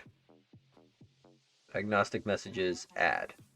Okay, so if we go back to our unit tests, if we rerun our test, we should hopefully get an appropriate pass, maybe a fail with the location being different since I did change where I was pulling that from.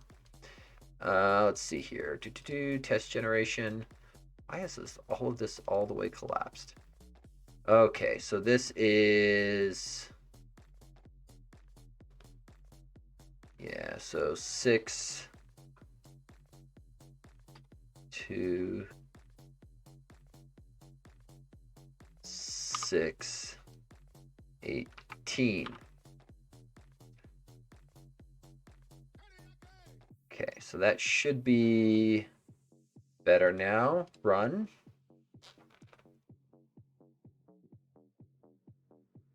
And there we are.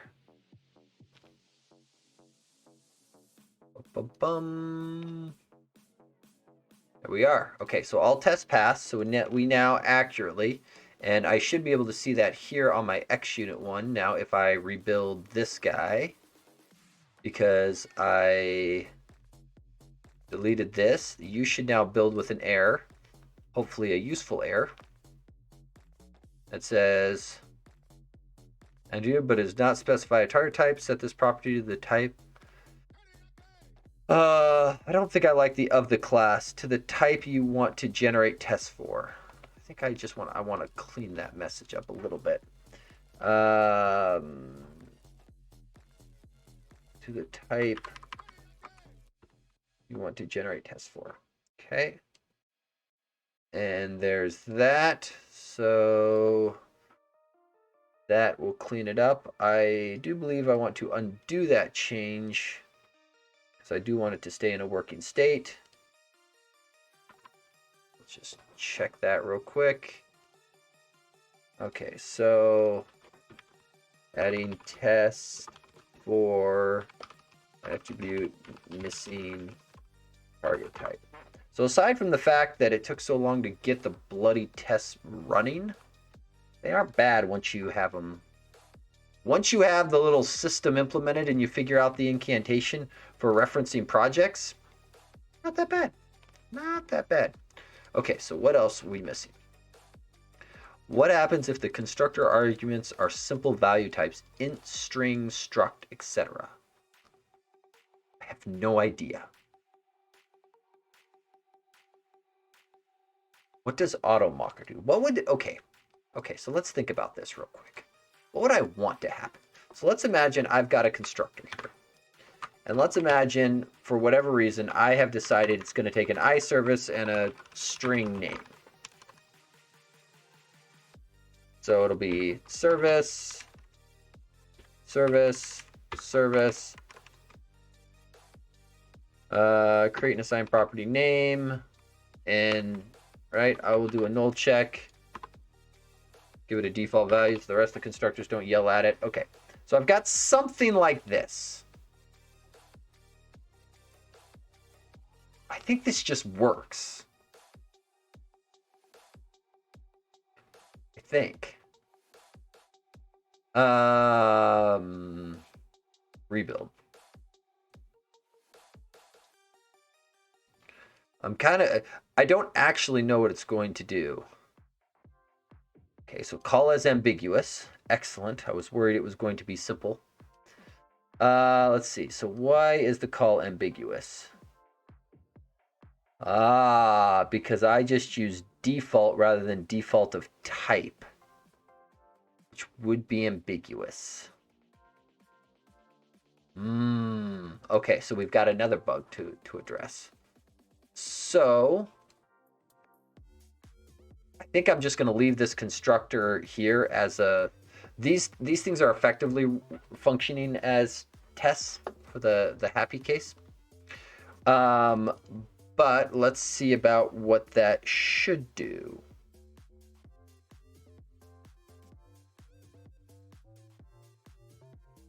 How that should work. Well, one, we need to change the generation. So down here where it's actually slapping in those defaults, I needed to be default of type. I also kind of needed to be default of type to support back compat, which I hadn't been thinking about. Constructor invocation. Constructor invocation gets this. Get parameter names. Blah, blah, blah. Default. I need it to be default of type.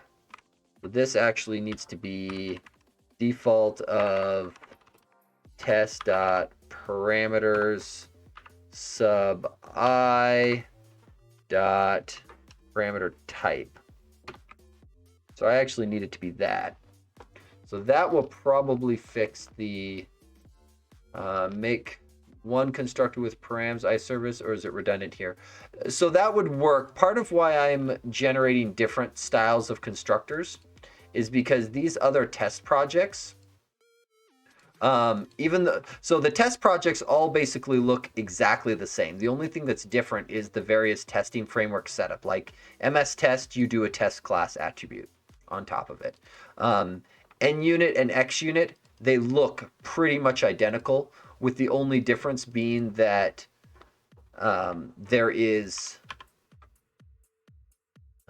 sorry, I'm just checking. Oh, I messed up my namespace here. With the only difference being the referenced packages in here. One is obviously referencing NUnit, one is obviously referencing XUnit. But what's actually being tested under the hood is these analyzers when they gen out the extra content, making sure that these generated tests work as expected. So 1 second, let me fix. I botched my XUnit one here a little bit. Let's see, XUnit. Okay, clean that up real quick. Rebuild, and then I will show what these tests are doing. So by adding constructors to this controller class over here, it may not be apparent, but I'm actually adding tests. So the number of tests go up every time I add a constructor to this controller, which is great. Like, that's the beauty of source generators, is they generate source. But it does make for some interesting behavior. So for example, on these generators now, you'll note my XUnit generator has 5 tests. And if I look, this is going through and generating out. So with null string throws argument null exception. Okay, great. And if we go and look at what that test looks like now, because I can expand this out, I can expand out analyzers, I can expand out this. The with null string is down here. So you'll note it actually ends up making one extra call to AutoMocker that it doesn't need, but it blindly gens up all of these calls to AutoMocker to say, resolve the following thingy. In this case, I need an iService and I need a string. But then when it does the assert throws, it goes through and it did not put default of. Why did it not do default of? Did it not get the rebuild?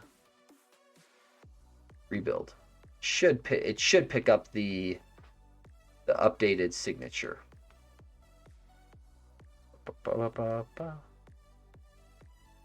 Huh?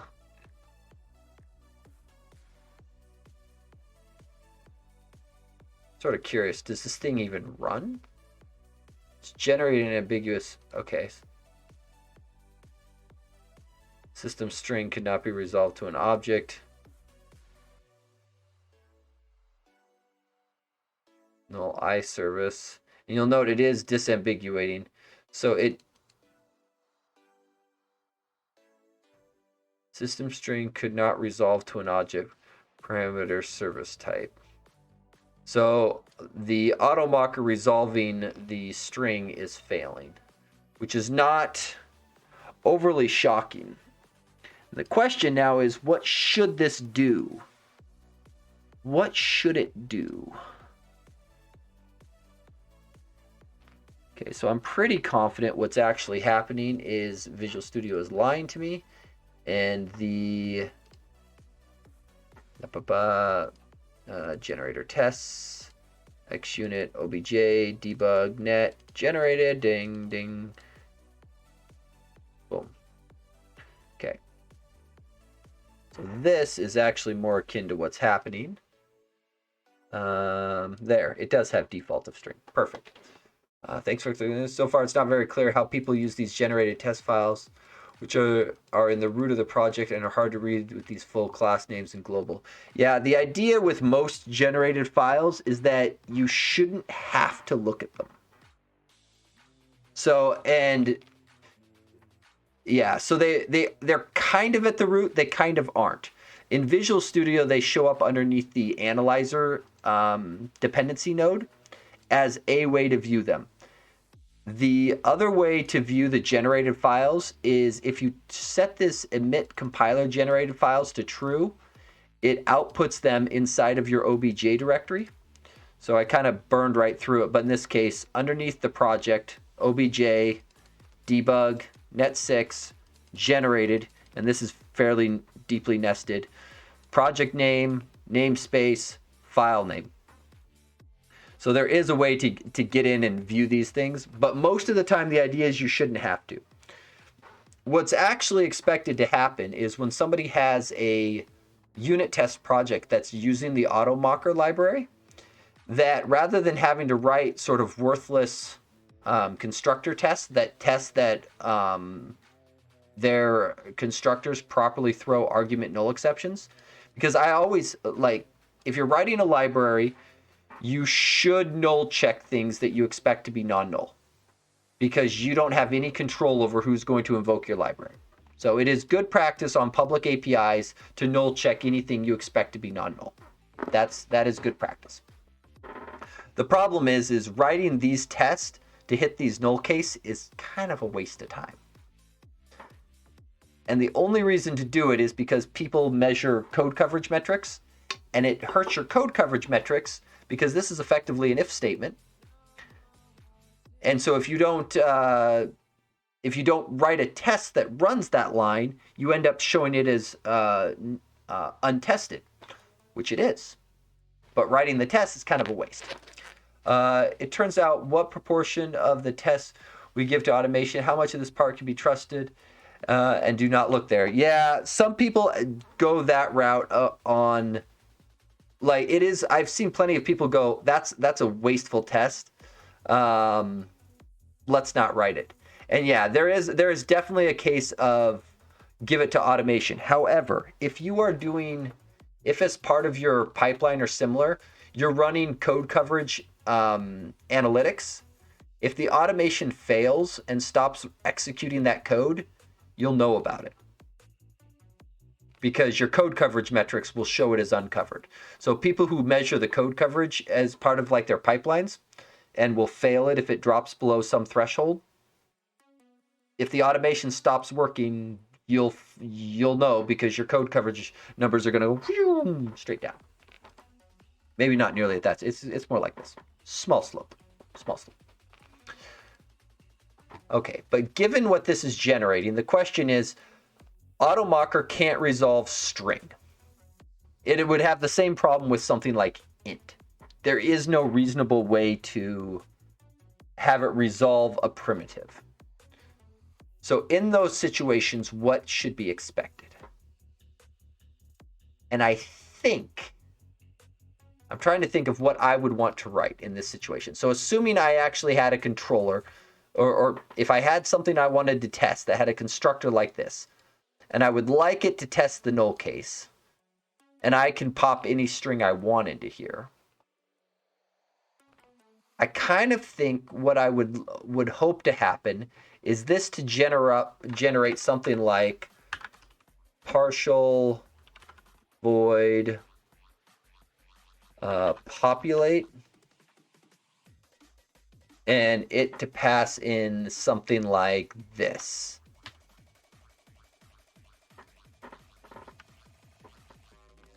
Because then, with a partial method, all of these tests, after it's doing this, could do something like this.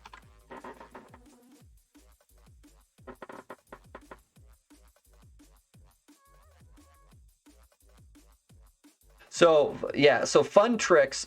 Partial methods have existed in C# for a long time.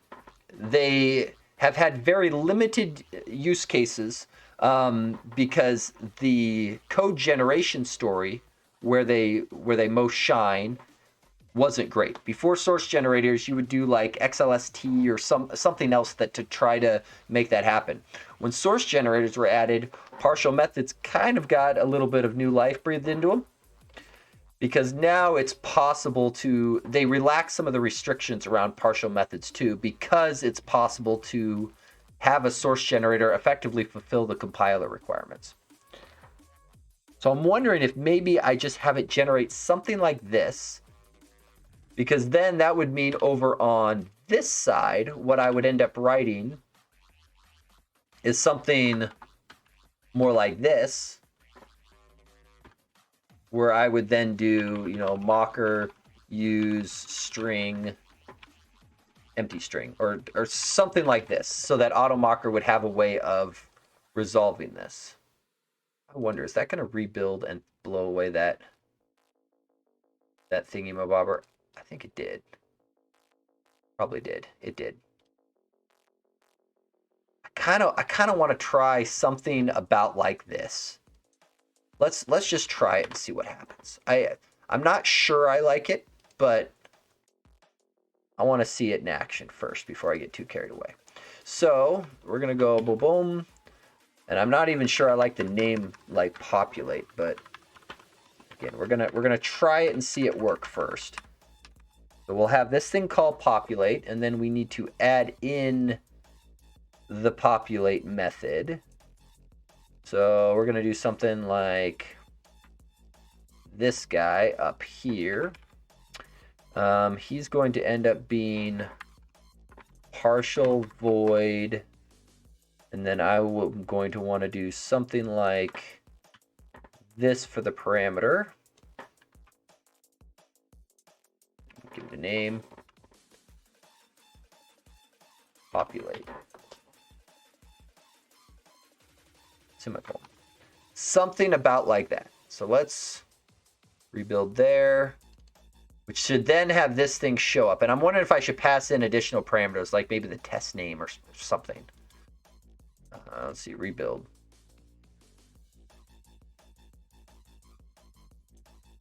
Okay, so call is ambiguous.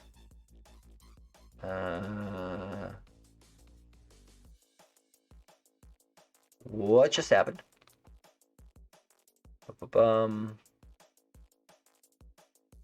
So which?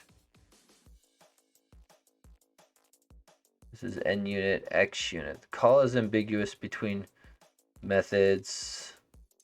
Line 46. Why is this thing still convinced? Okay, let's start with you. Rebuild you. You should still work. Okay, you build. You should build. Sometimes when you have source generators inside of the same project as the thing consuming them, it gets to be very confusing very fast. Okay, so we're gonna comment this out because I think it is just lying to me. Okay.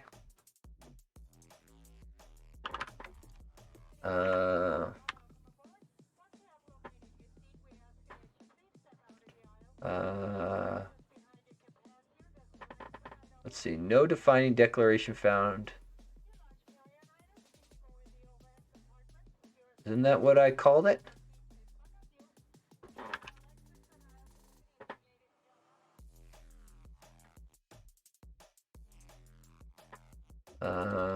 It's right there. Partial void populate.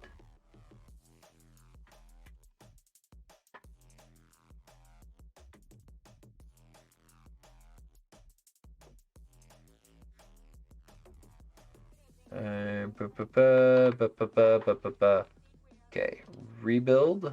You should be right there. Ha. So the analyzer is just lying to me. Okay.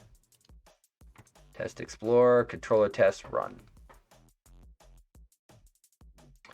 And now the tests magically all work.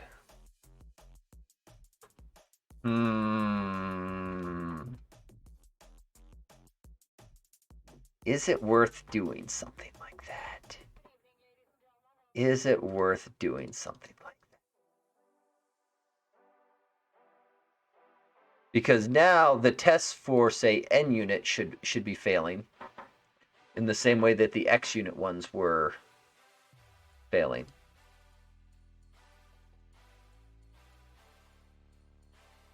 Yeah, so these are now failing because it can't resolve string.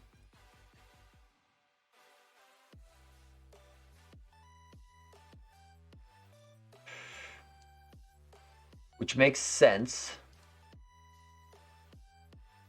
Do I like this API solution? It's kind of elegant. Kind of want to restart Visual Studio to make sure that the red squiggles go away on that guy. Because that would be a deal breaker for me if the tooling can't support it. Because it may be, it's kind of already a bit of an edge case. Like, most people probably don't have a lot of constructors that have primitives in them. What is more likely in my mind is people having constructors that have some sort of concrete dependency that AutoMocker can't fill by default. That's probably more likely. Okay, so that's looking happy.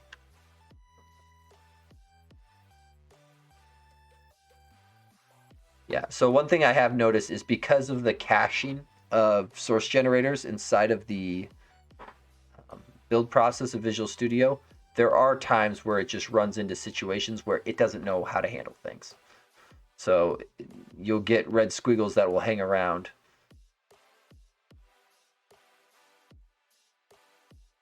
I don't think you can actually mark this as static, can you, and get away with this? Both partial mess, yeah. You can't actually make that static.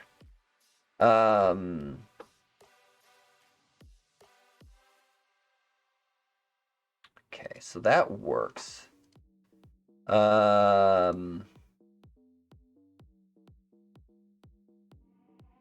tempted to gen a name for these things, but I'm trying to think of what that would be. So AutoMocker.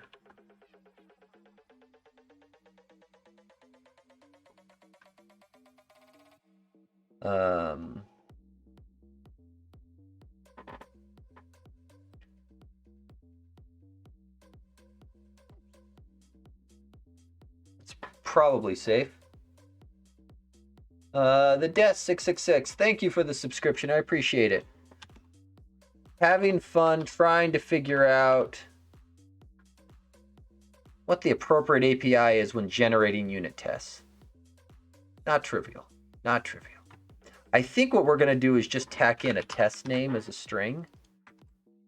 Just if somebody wants to be able to do something specific. You know, the other thing we could do, we could, rather than having a string go in here, we could actually gen up specific setup methods for each of the... Oh, I wonder if that's better. So I could generate specific setup methods for each test. So if you want to do a setup on each test, you could do that. That's an interesting idea. I think you almost want both, though.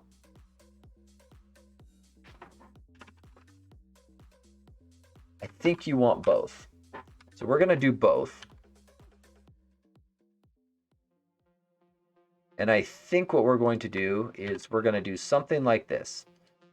So this builds up a test name. And I think right before we build up the test name, we are going to do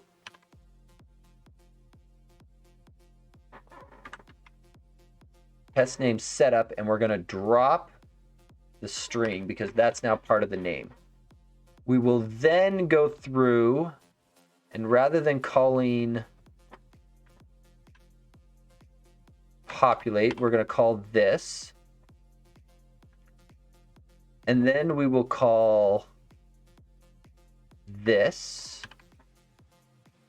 And this guy here is actually going to take in a string with the test name. So I need to do something like this. Test name. Populate that up.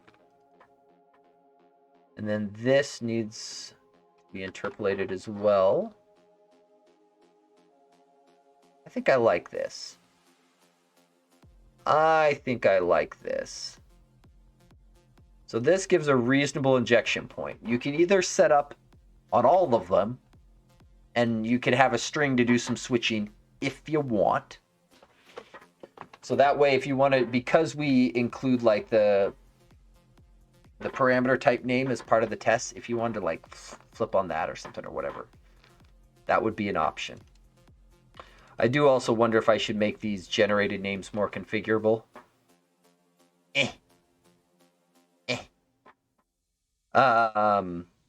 That that can be v2. People care enough. Somebody wants them to be configurable, file an issue. Okay, so now what that means is over here, I'm going to do this differently for each of them. So for the XUnit one, we'll do the global level setup. So we're going to rebuild the generator, rebuild the XUnit test.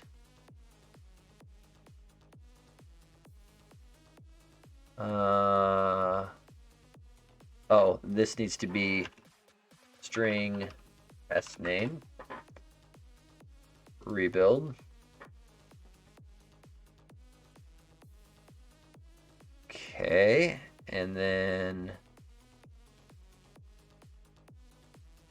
fact methods cannot have parameters. Oh, I put it on.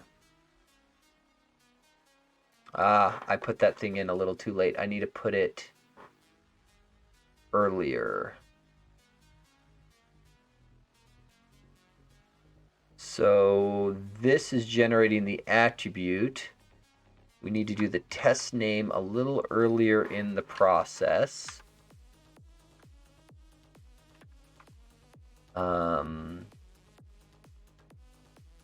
That way I can have this line up here.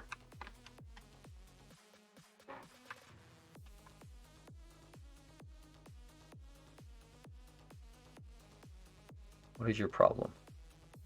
Do you reference possibly no reference? That's not possible. What is... Oh, hang on. I moved this up too high. Undo, undo, undo, undo, undo. So this needs to occur, but it needs to be inside of the for each. But it needs to occur before. So we need to come up with what name we're going to use before we get to the attributes. This needs to be added. The setup method needs to be added before the attributes. We're just going to do builder append line right there, just so that there's an empty line between each of these.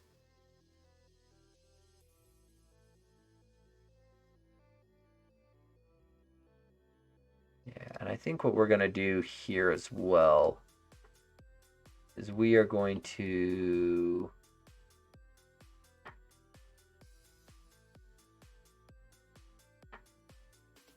let's do an empty line at the end of the method too.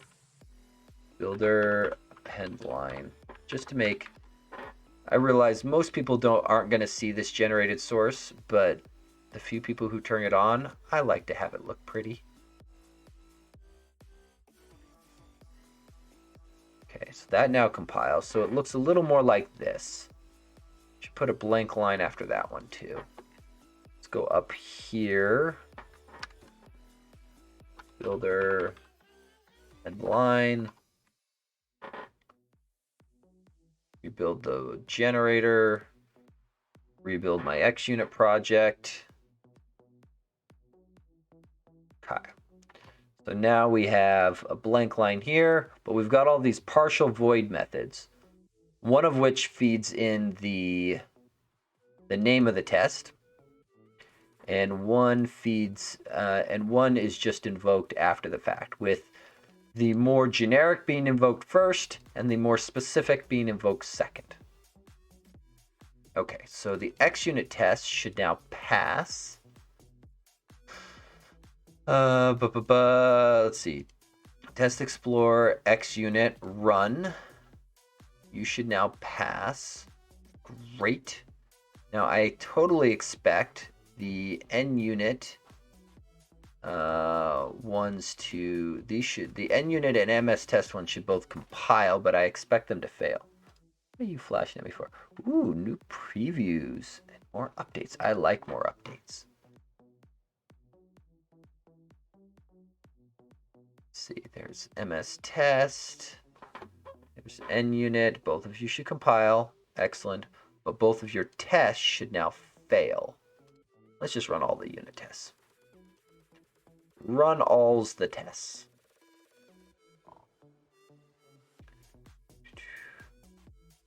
those are the expected failures. Everything else should be fine. Okay, cool. Okay, so that works. So I think what we'll do for NUnit is we'll do the same fix in here. So we will go into the NUnit one and we will fix it the same way we did the XUnit one. We'll add in that, which should cause all of the NUnit tests to now pass. Great. And then for MS test, we're going to do something a little bit different.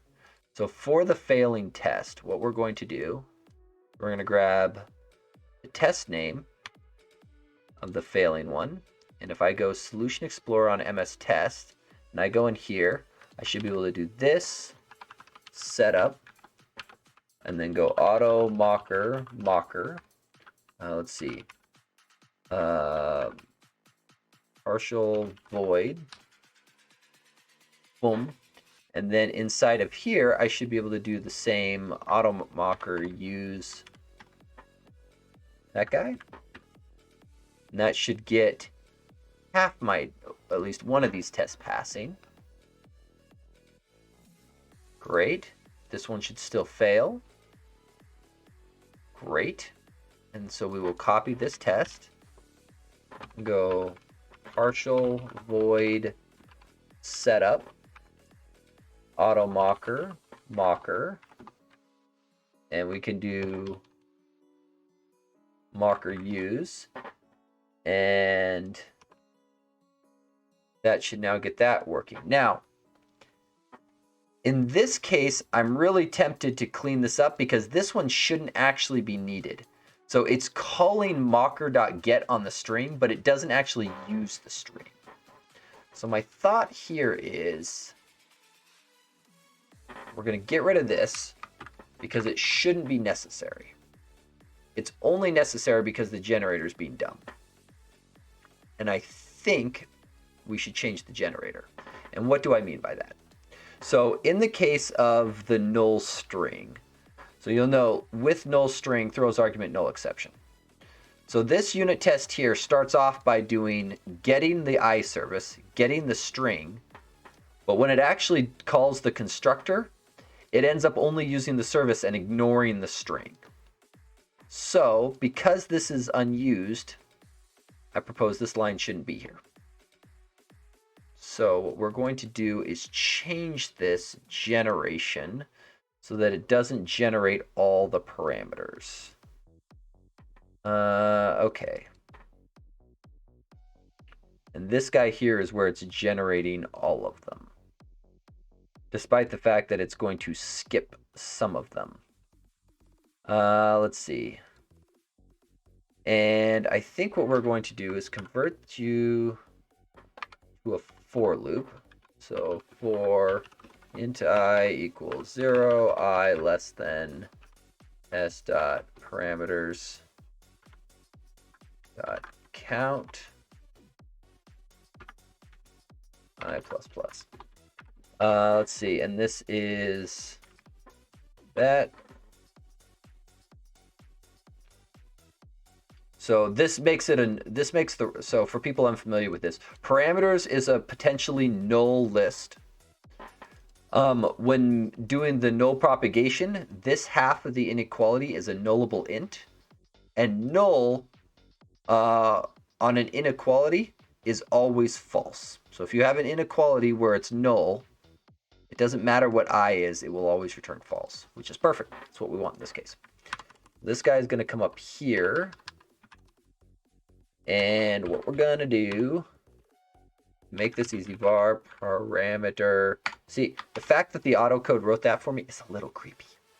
Thank you. That's exactly what I wanted. Still creepy. Let's get rid of the var here. Use explicit type. Okay, so there's that. But what we want to do is if I equals test dot null parameter index, continue. So that will strip it out and only generate the ones that we need. And now I'm most interested in the MS test case, rebuild. Great. And now this test should now pass because it's no longer going to be calling on that string. So we only need to provide the string in the cases where it'll actually use a string. Booyah. Okay, so that handles that.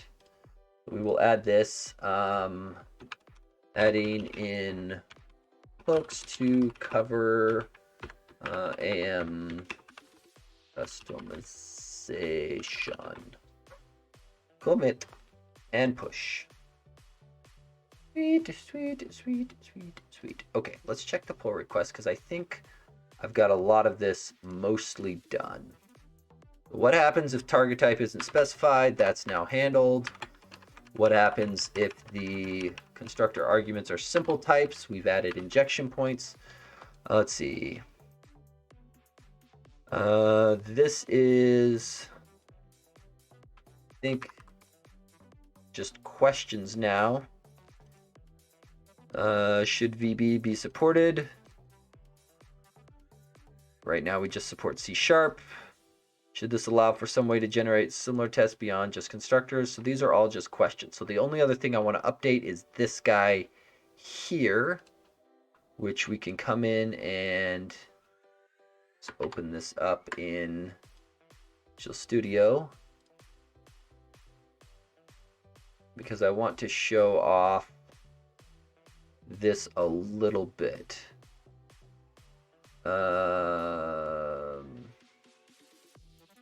We're just going to do this.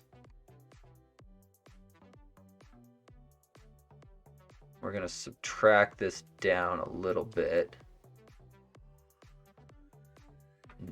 Paste. And then we'll go ...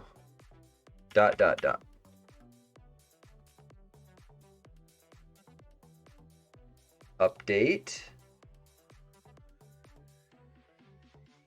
Just double checking this to make sure this is in fact accurate for what it is doing.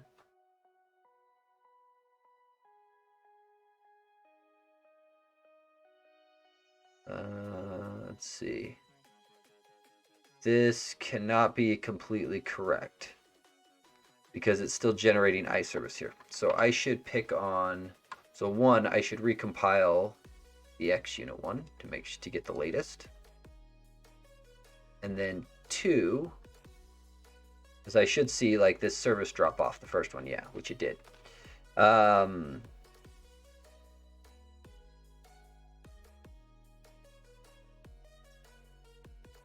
We're gonna grab this much of it because I think having it show both is useful. And actually I should probably grab the third one down here because this shows the other side of that equation. So we'll come back here. Let's see here. Edit. Just gonna grab up through here, paste, ...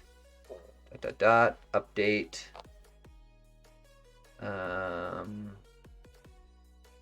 I think I'm actually going to do one more thing. I'm going to go edit, and I'm going to just make sure it's clear that this whole thing is commented out.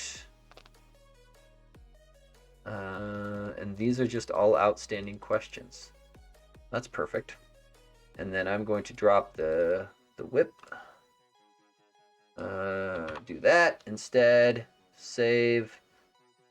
We will leave this guy here for the moment.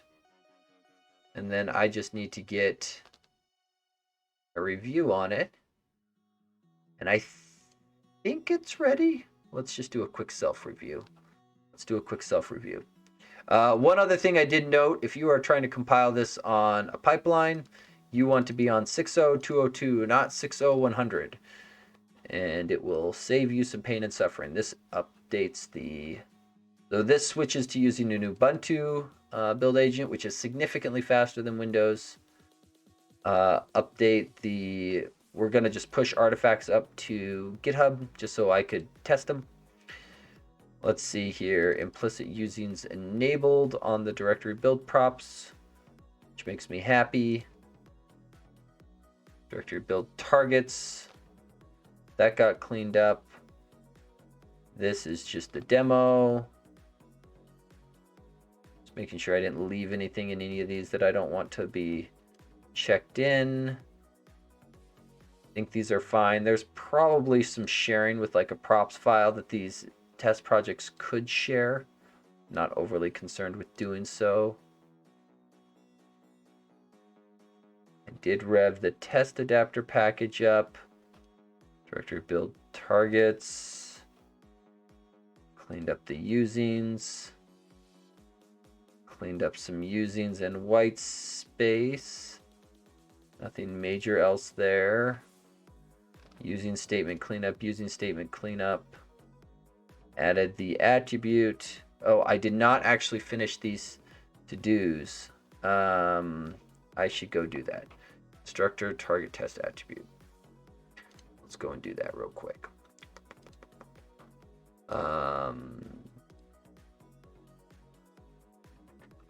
Attribute used by Moq.AutoMock test generator to generate unit tests for null constructor arguments. Okay. The type of service generate tests for.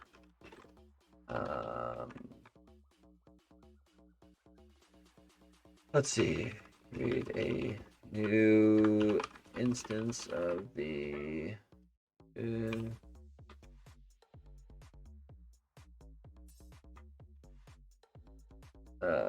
specifying the type. Okay, so there's that. We're gonna finish the code review first before we push that. See if there's any other changes I need. Yeah, I'm gonna be surprised if Adam doesn't flag that. He's a pretty good code reviewer. He usually catches things like that. I suspect there's going to be questions. That's fine. There should be questions in a code review. This is just a test thing. Yeah, so that's fine.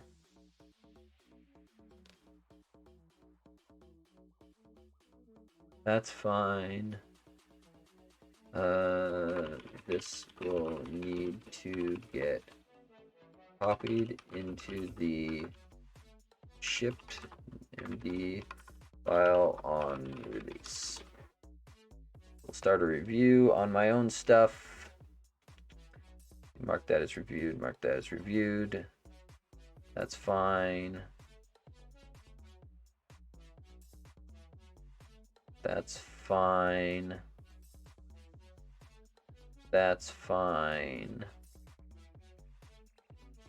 That's fine. Actually, I want to double check. Yeah, that's all we need there. Oh, I probably can get rid of that on the syntax receiver as well. Clean that up. We don't need this big pile of garbage. Which also means we don't need get namespaces. That can go away too. Excellent. Let's code there. That'll clean up both of those.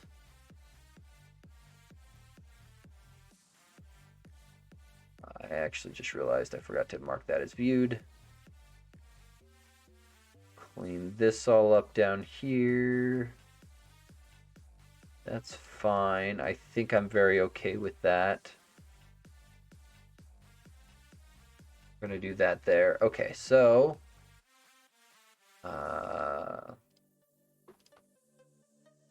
up code for review. Boom. Boom. Push. And then this should refresh. And then we are going to submit review. And then I'm going to just leave a comment down here saying, Adam, this is ready for review. Comment. and then you can take a look at it, and hopefully this gets merged and a new version of AutoMocker drops where people get a lot more tests.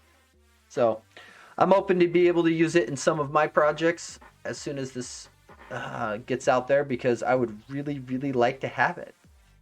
It'd be kind of nice. So hopefully people found that interesting. It was one of those, this is what I really wanted to work on tonight, so that's what we did.